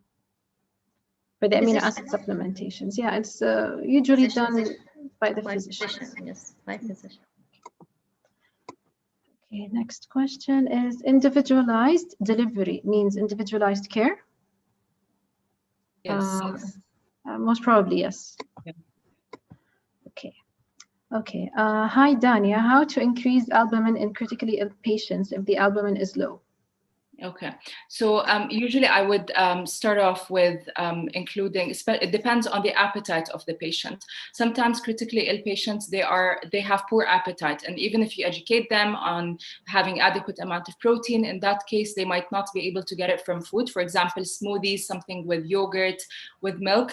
If they're not having adequate intake from the food, then I would consider supplementation in that case, where I would encourage at least finishing off a specific, let's say, supplement that is high in protein, which helps in correcting the lab values. So it depends on the appetite. If the appetite is poor and they're not eating much from food, as in meals or high protein food, then we can consider supplementation. Okay, thank you for that. Next question is, if the patient has renal disease and kidney stones at the same time, how will you deal with the protein intake? Question for anyone? It depends the blood results. Depend on the type of stone as well, and it depends on the stage of the kidney disease, whether it is stage 1, stage 2, stage 3. Yet we need to calculate the amount of protein. We should not go much severe in restriction, but still we need to know more details. We cannot give like a definite answer. Still, we need more details about the case. Okay, it has to be comprehensive when we deal with such patients. Exactly. Okay, this question is to Ms. Dania. What is the best way to diagnose lean mass loss? Usually, to be honest, there's two things that I usually do. If the patient if you can check the weight of the patient, or let's say monitoring changes in the weight, significant changes to be specific, especially if like for example, recently I had a patient admitted, they previously lost almost 5 kilos within a period of like, let's say 2-3 weeks. So checking the weight, that's the first thing. And second of all, if the patient is not able to stand or not able to, if they're not able to mobilize them, I would say you can, from your visual sight, actually, I've noticed that this has been working. If you can see the patient, if they look like there's symptoms of muscle wasting, they look more skinny from the hand, so you can tell if you're not able to check the weight. Okay. Next question, also to Ms. Dania. What is the weight used in ICU energy and protein requirements? So as we mentioned, if the patient is obese, you will use the adjusted body weight. If the patient has a normal weight, you would just use their ideal body weight. Could keto diet increase the risk of kidney stones? That's an interesting question. Yes, for sure. Yes. Because of its high fat content and lack of fiber and lack of certain nutrients, it might be a risk factor for forming kidney disease. Yes. Definite risk. Yes. Okay. How much protein requirement with proteinuria? Proteinuria, that's mean the patient with acute renal failure, like nephrotis, that's mean glomerular defects. So he have nephrotis of nephrotic, so he can take it, but it will be the same normal requirements, not high. It will be adequate. So no increase in the protein requirement. No, not increase. Okay. Next question is, what is the excessive amount of vitamin C supplementation? So how can you know that we're having excessive? Yeah, more than 1,000 milligram per day is considered as excessive. 600 to 1,000 milligram is the adequate, but more than 1,000 is considered as excessive. Toxic. Okay. Again, to Samia, can keto increase stone? Yes, we mentioned that. The same. Okay, what if the patient is suffering from HIV and AIDS and the BMI is normal? Do we use parenteral or enteral feeding methods since oral intake is not met due to swallowing problems?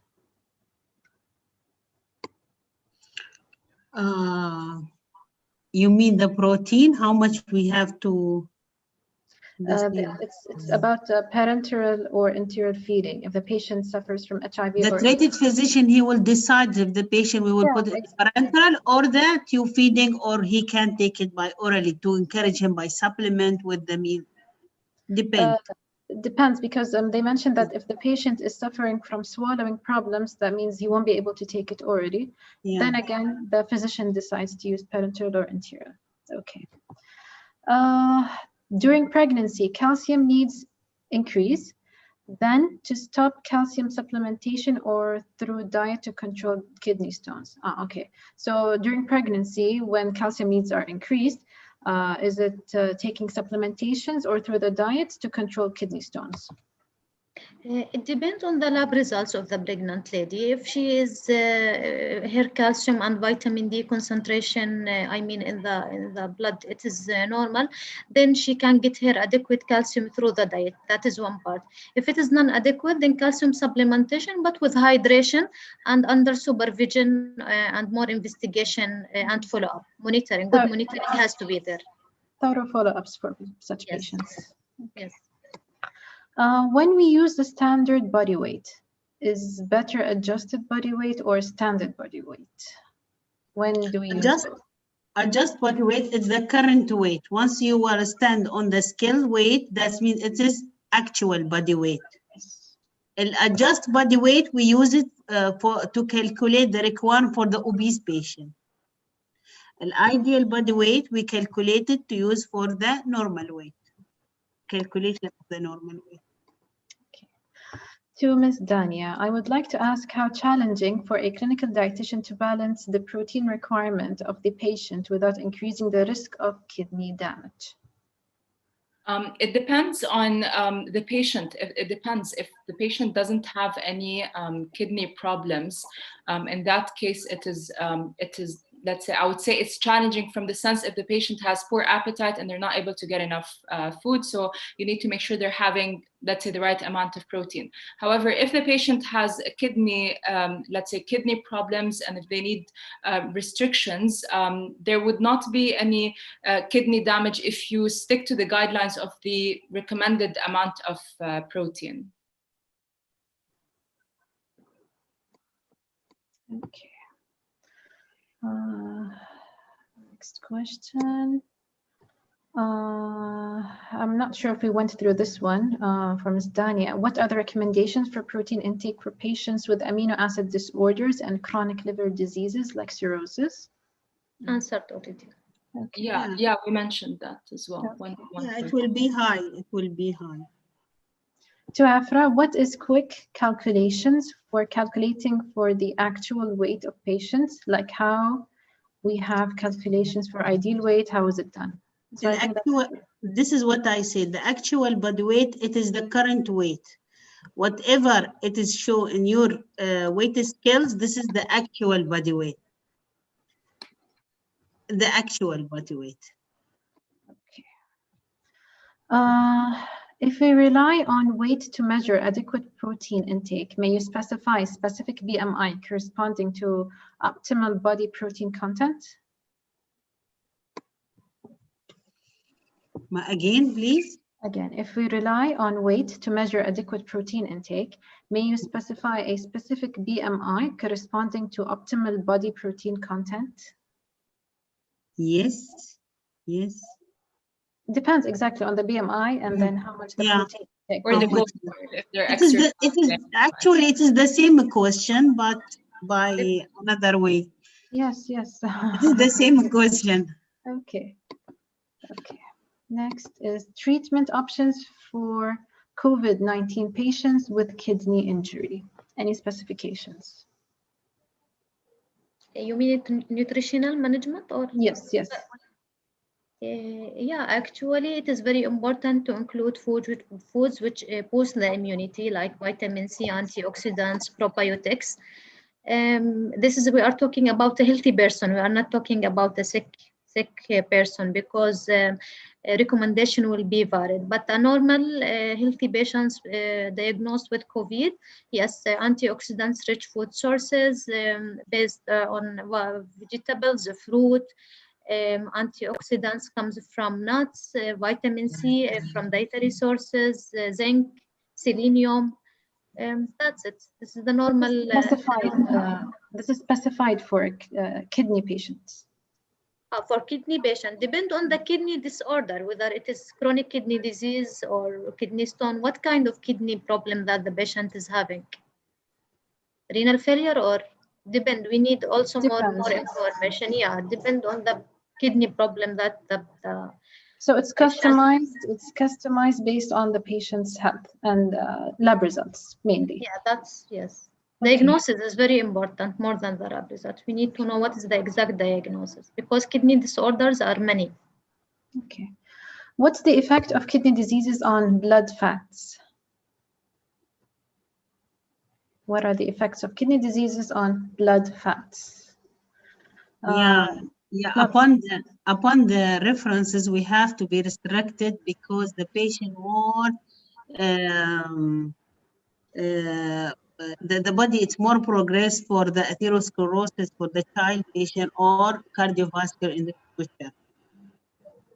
Okay. So we have to be careful with the fat intake. Okay. Next question. I'm not sure how to say the question. Is it when can give supplements for patients in dialysis? Is it when or what supplements? So I'm not really sure which one is the question. So it's either when we give supplementations for patients in dialysis or what supplementations can we give for patients in dialysis? Feel free to answer any of those. What supplement can be given for patients in the dialysis still, it has to be also assured and confirmed by the lab result. If there is any deficiency in any certain of the patient's parameters, then of course the doctors would recommend a supplement, either vitamin D. Many patients on dialysis, they are receiving vitamin D supplementation because of their phosphate restriction. Other supplements, still we need to check if the patient is having hypomagnesemia, for example, then he will receive magnesium supplementation and so on. Okay. Dania, what type of amino acid to use? I'm not sure if that's the complete question. What type of amino acids to use? Maybe that's a question to answer part of your other previous question, probably. Let me see. What type of amino acids to use? It depends on the parenteral feed, I believe. But I can answer the type after the presentation. Okay. How can we achieve energy and protein targets in patients with fluid restrictions in critically ill ICU patients? It is easy.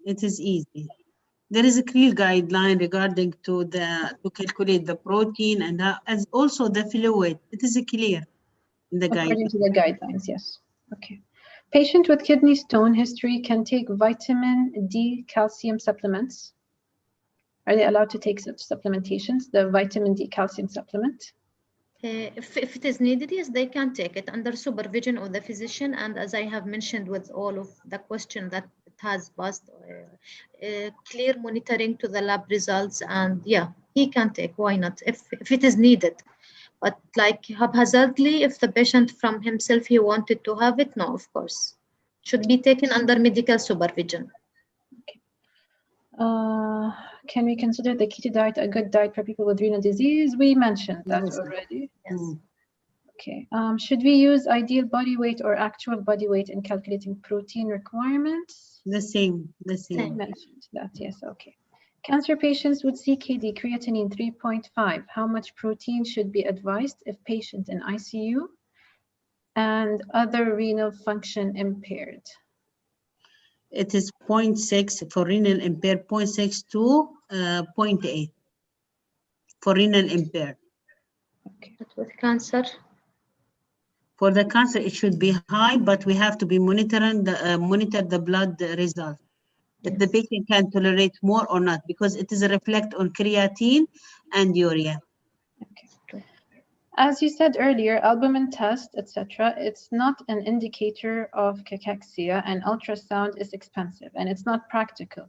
So in your practice, what do you use to identify muscle wasting? So I guess that's for Daniel. In practice, it would be the weight loss. It would be weight loss or measuring the weight. And as I mentioned, if we observe like symptoms of muscle wasting or from sight, if the person appears that they've lost weight, either that. But usually we use the screening tool. We monitor the changes in weight and body mass index. Thank you for that. How can hypothyroidism increase the chance to get kidney stones? Is there any link to that? Yeah, because the hyperparathyroidism, actually our hyperparathyroid gland, they are the glands which is responsible for calcium metabolism inside the body. So any malfunction of this parathyroid hormone will lead to malfunction and malabsorption of this mineral itself. So it leads to the kidney stones formation, especially the calcium oxalate and calcium phosphate. What is the protein requirement with nephrotic syndrome? I think we answered that already. It's adequate. Yes. What is the protein recommendations post-stone calculi removal? What is? The protein recommendations post-stone or calculi removal. Normal. There is no limitation actually. There is no, there is no standard level. Yeah. Okay, there is a question, but I'm sorry, it's not in English, so I can't read the question. I'm extremely sorry. I think it's in French. It's in French. I'm sorry for that. Okay, the next question is indication for bariatric surgery in an obese diabetic patient with positive proteinuria. Okay, yeah, so what is the indication for bariatric surgery in an obese diabetic patient with positive proteinuria? Okay, so anyone would go for that? Safra? Okay. I think so. We will give them, after investigate the his condition, I think so we'll give him the high protein. He needed the high protein. But we need to check all the indicators around it. Okay. Question for Ms. Dania. Why did you say that increased protein intake for patients with low albumin, as we know albumin isn't indicator for nutrition status? Should I repeat that again? Sorry. Okay. Why do you say that increased protein intakes for patients with low albumin, as we know albumin isn't an indicator for nutritional status?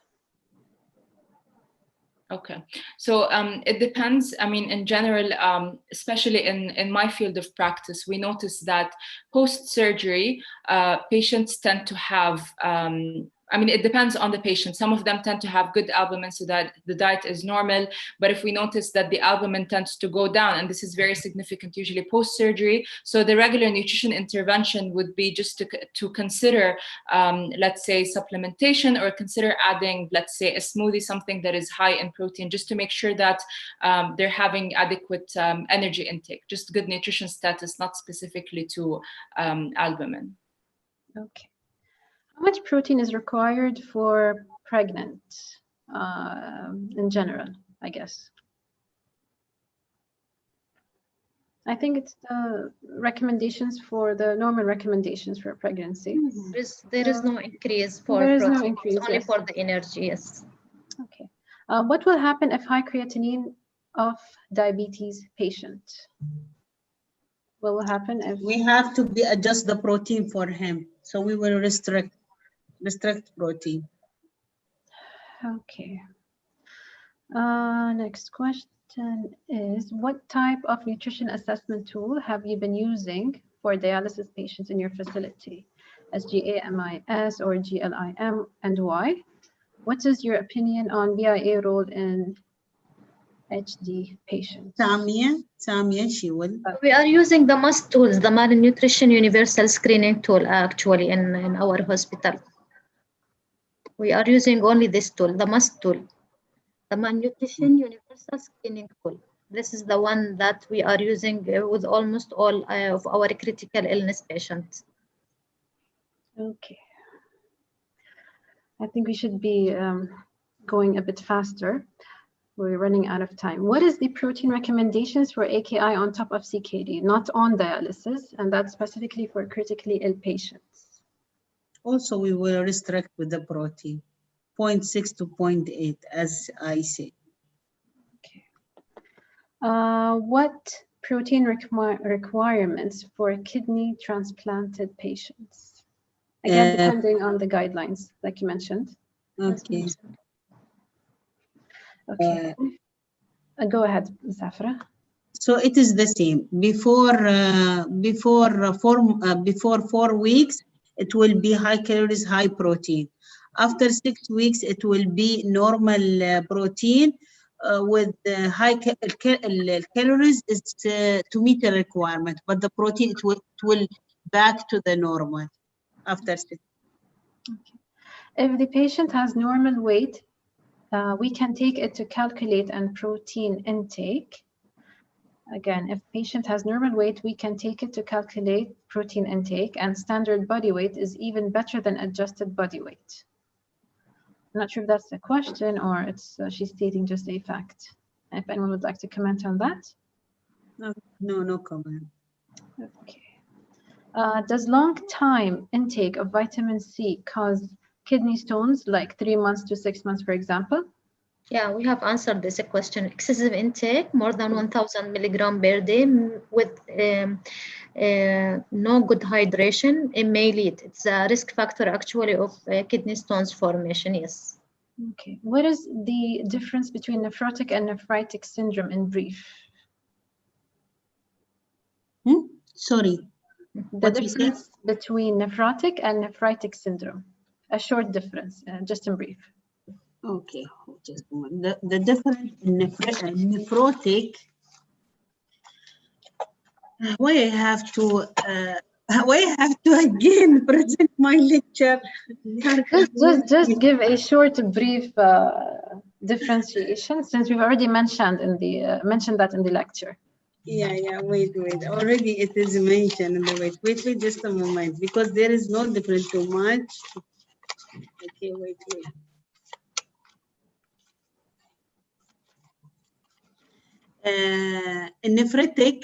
Nephritic syndrome, we will give him the adequate protein intake, okay? But the calories is depend how much the patient needed, if he overweight or on the normal weight. Okay. And this is the nephrotic. Nephrotic, there is no too much changes in the medical nutrition therapy for him. Yeah, so that's mainly the difference. Okay, that's all. That's mainly the difference, yes.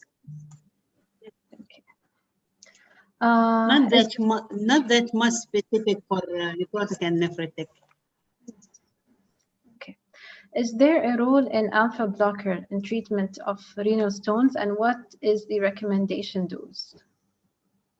Is there a role in alpha blocker in treatment of renal stones, and what is the recommendation dosage? This question has to be answered by a physician, actually, since it's Exactly. a medication. So that's a very, very specified question. Yes. Antacids and blockers, beta blockers, should be, decided by the doctors, not by us. Okay. COVID and vitamin D. Which recommendation? Which indication? That has nothing to do with our presentation, and it's not really specified. Again, it's based on the guidelines, yes, the general requirements. So, okay. My question, what is the BMI that shows optimal protein content? What BMI shows optimal protein content? I think EMI? Yes. What do you mean EMI? BMI. BMI. Yes. What is the BMI that shows optimal protein content? For underweight patient. No, he needs more protein. Underweight patient, they will need the high protein more. So it depends on the range of the BMI. What is Yeah. Question was, what is the body mass index that is perfect for indicating that the patient is receiving good protein, right? it's what, But it's not related. yeah, Yeah, exactly. So it depends on the we cannot rely on body mass Yeah. index to detect that the patient is receiving adequate protein or no. Yeah, this is depend if he is Yes. overweight or normal weight. So I will take adjust or Not an indicator. Yes. ideal. Yeah. Okay. Do we have to increase protein amount for overweight clients without any health complications? Unnecessarily. Exactly. There is any, if there is no need, no. Why to Exactly. increase? Yes. Unless the patient really needs protein Yes. under intake. Okay. How long can we take calcium as it causes calcium oxalates? The recommendation is 1,000 milligram for normal population, 1,500 milligram for elderly and pregnancy.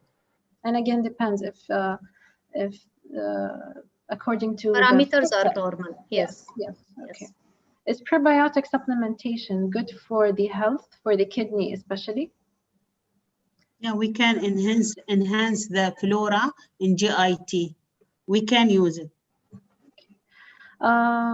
It's always known to give simple sugar instead of complex for renal patients. What if the patient is diabetic? Again, Renal patient, a diabetic renal patient, why do we give them, why can't we give them simple sugar instead of complex? It really depends. It depends on the patient. Especially if we give them simple sugars because if they are hyperkalemic and hyperphosphatemia, I mean the phosphate level is high.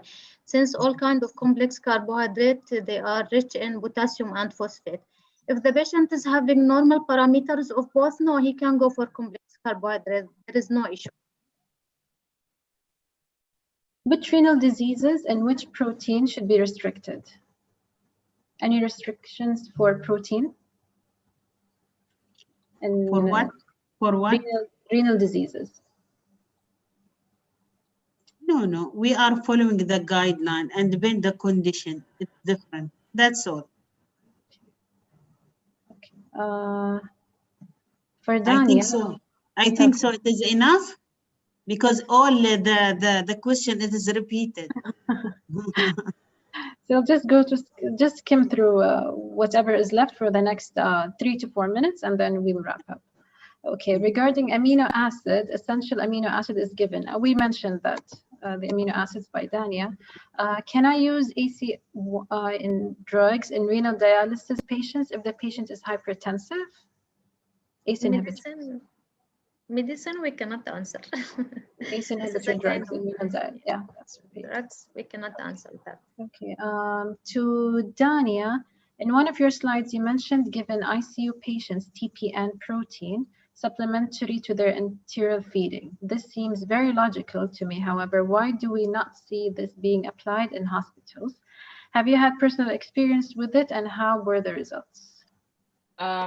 Personally, I'm at my workplace. I don't have experience with the TPN or parenteral nutrition.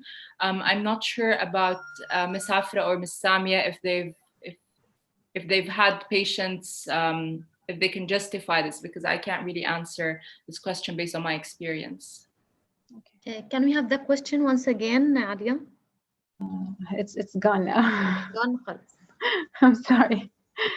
Okay. Again, to Dania, protein intake is not directly linked to increased albumin stores in critically ICU cases. Is this true? Sorry, can you repeat the question? Protein intake is not directly linked to the increase in albumin stores in critically ICU cases. Is this true? Intake is not directly linked to increase albumin. Yes, this is true. It's actually a question that we mentioned. So albumin is not an indicator of adequate protein intake. Okay. For a healthy person, if he's working out for 6 hours per week, should he take supplemental protein in addition to dietary protein? To Dania. if you're getting enough protein from food, if you're eating good amount of, like, let's say, meat proteins, dairy, you're getting your intake of protein per day, then you don't need. If you're not getting enough protein from actual food, then there's no harm in supplementing with, let's say, whey protein in moderate amounts. Okay. What is the cause of phosphate kidney stones? Anyone would like to answer that? Yeah, I have mentioned it through one of my slides. It might be related to some metabolic disorder like renal tubular acidosis. Okay. Or certain medication. Okay. Last few questions. Alpha blocker is used to relax urethral so the stone can pass if it's small in size. I don't think that's a question. She's just stating a fact. Okay, next. For a patient who underwent thyroidectomy, can their calcium requirements increase? Yes. Yes. Yes. Yes. We have patients with calcium bladder and creatinine is high, serum creatinine is high. Can we have a patient with calcium bladder and serum creatinine high? Yes, we can. Yes, okay. The last question is, if a patient has already stones, does it really need to make the operation? If you may, I can answer on the that. size.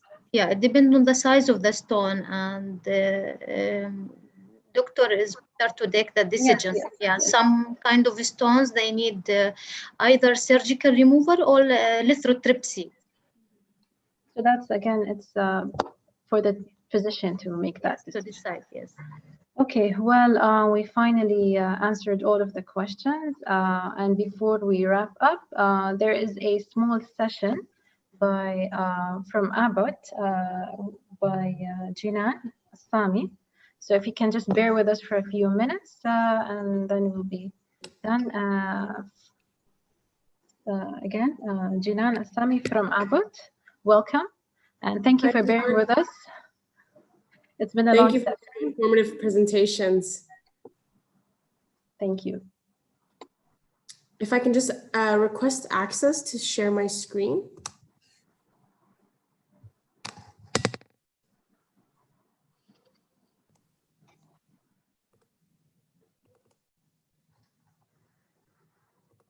Can you see my screen?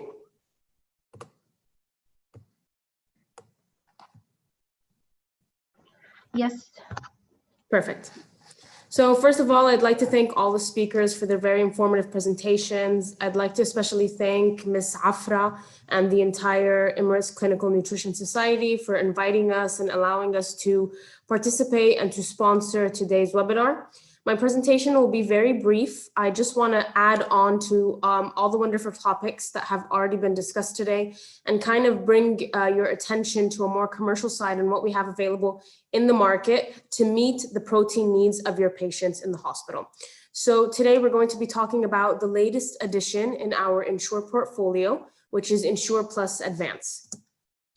Before I begin talking about the product in specific, I'll quickly go over the history, the heritage, and the legacy of Ensure.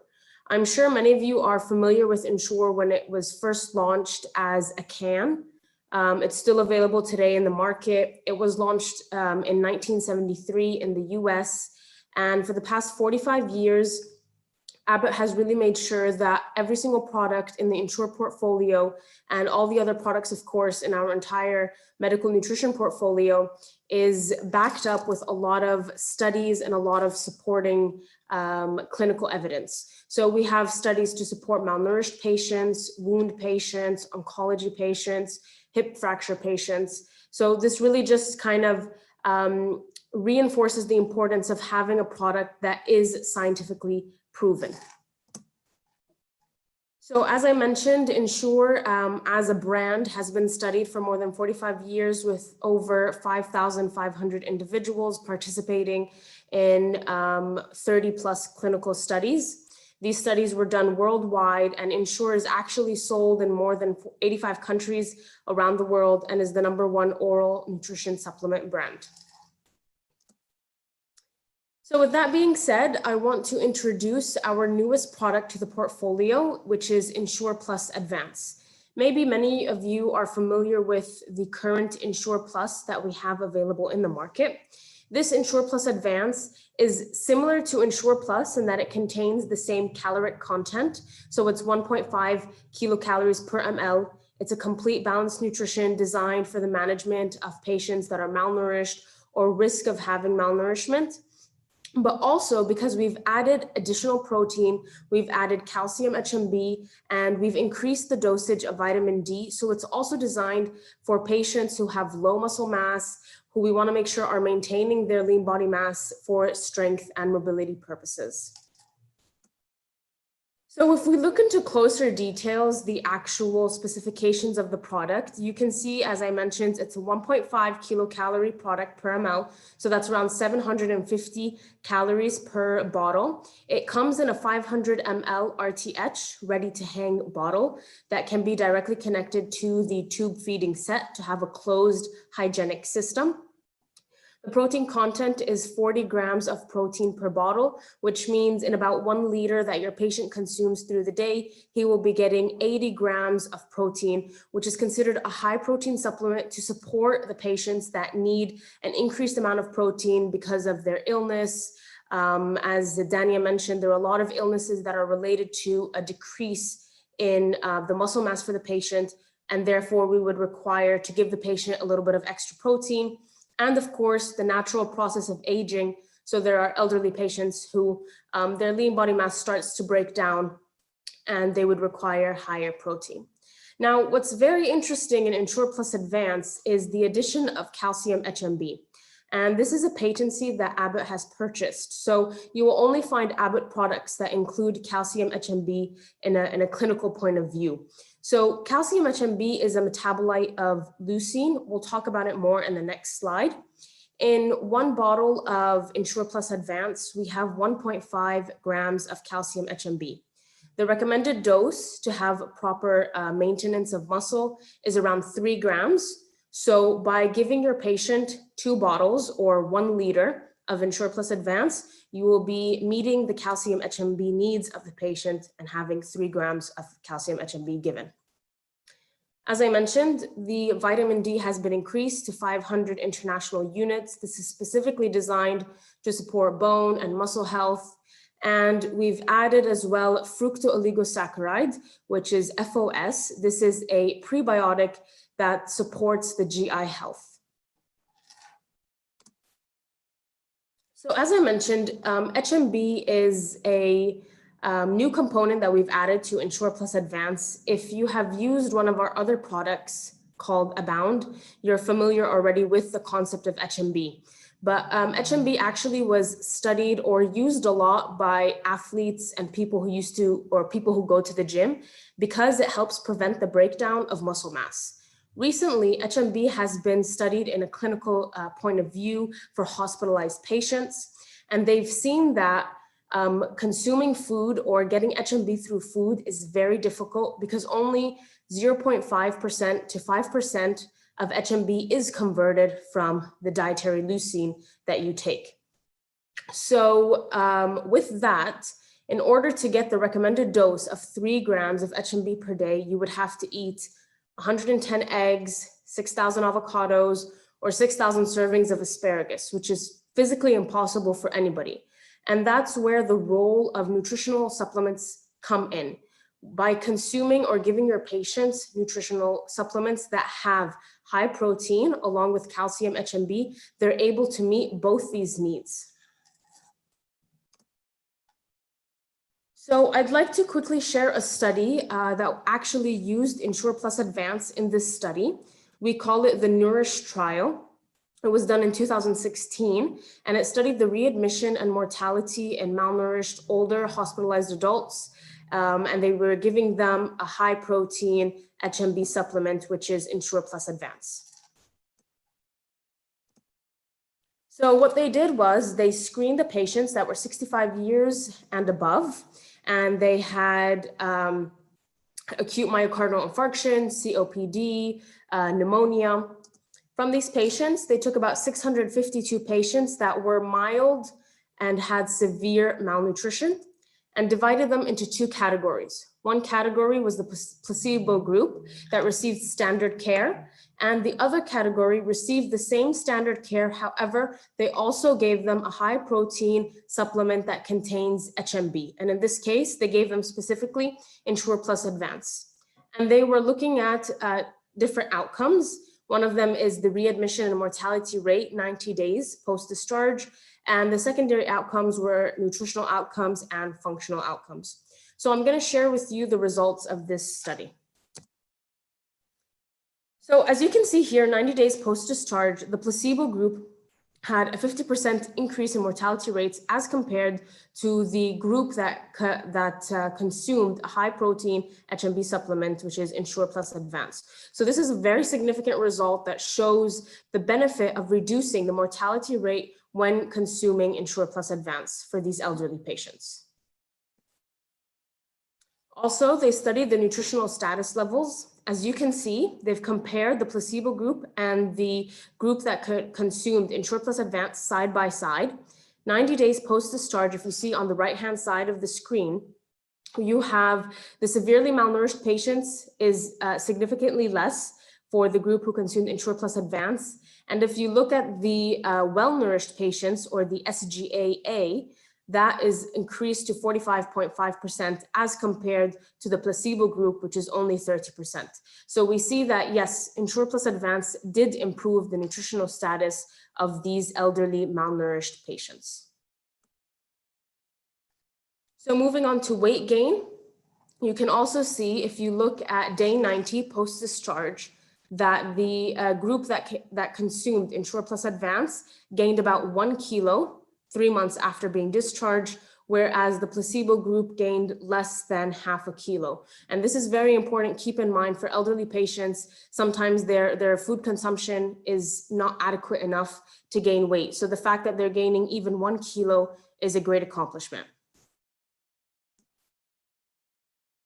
And lastly, they checked the hand grip strength, specifically in the severely malnourished patients. As you can see, 3 months after discharge, the placebo group still did not have any improvement. They were still considered in the negative segment of the hand grip strength as compared to the group who consumed Ensure Plus Advance and had an improvement, as you can see throughout the trends of the graphs, improvement in their hand grip strength. So with that being said, as I mentioned, Ensure is a brand that supports all its products, especially for Ensure Plus Advance. It's a very new product. It's a very recent addition to our portfolio. We have a lot of studies regarding elderly malnourished patients, hip fracture patients that support wound healing and shortened immobilization for these patients. We also have studies for pulmonary rehab patients that helps improve the quality of life, the muscle mass, and the strength. So just to summarize the entire presentation and the main point of Ensure Plus Advance. Ensure Plus Advance is a new innovative product comparing to the standard Ensure Plus that you have available in your markets. It has a higher amount of protein. So per liter, you're getting 80 grams of protein. It has a higher amount of vitamin D, 500 international units per serving. And the HMB content is available also in Ensure Plus Advance at 1.5 grams of calcium HMB per serving. So when giving your patient 1 liter of Ensure Plus Advance, you're meeting your patient's calcium HMB needs by giving them 3 grams of HMB per day.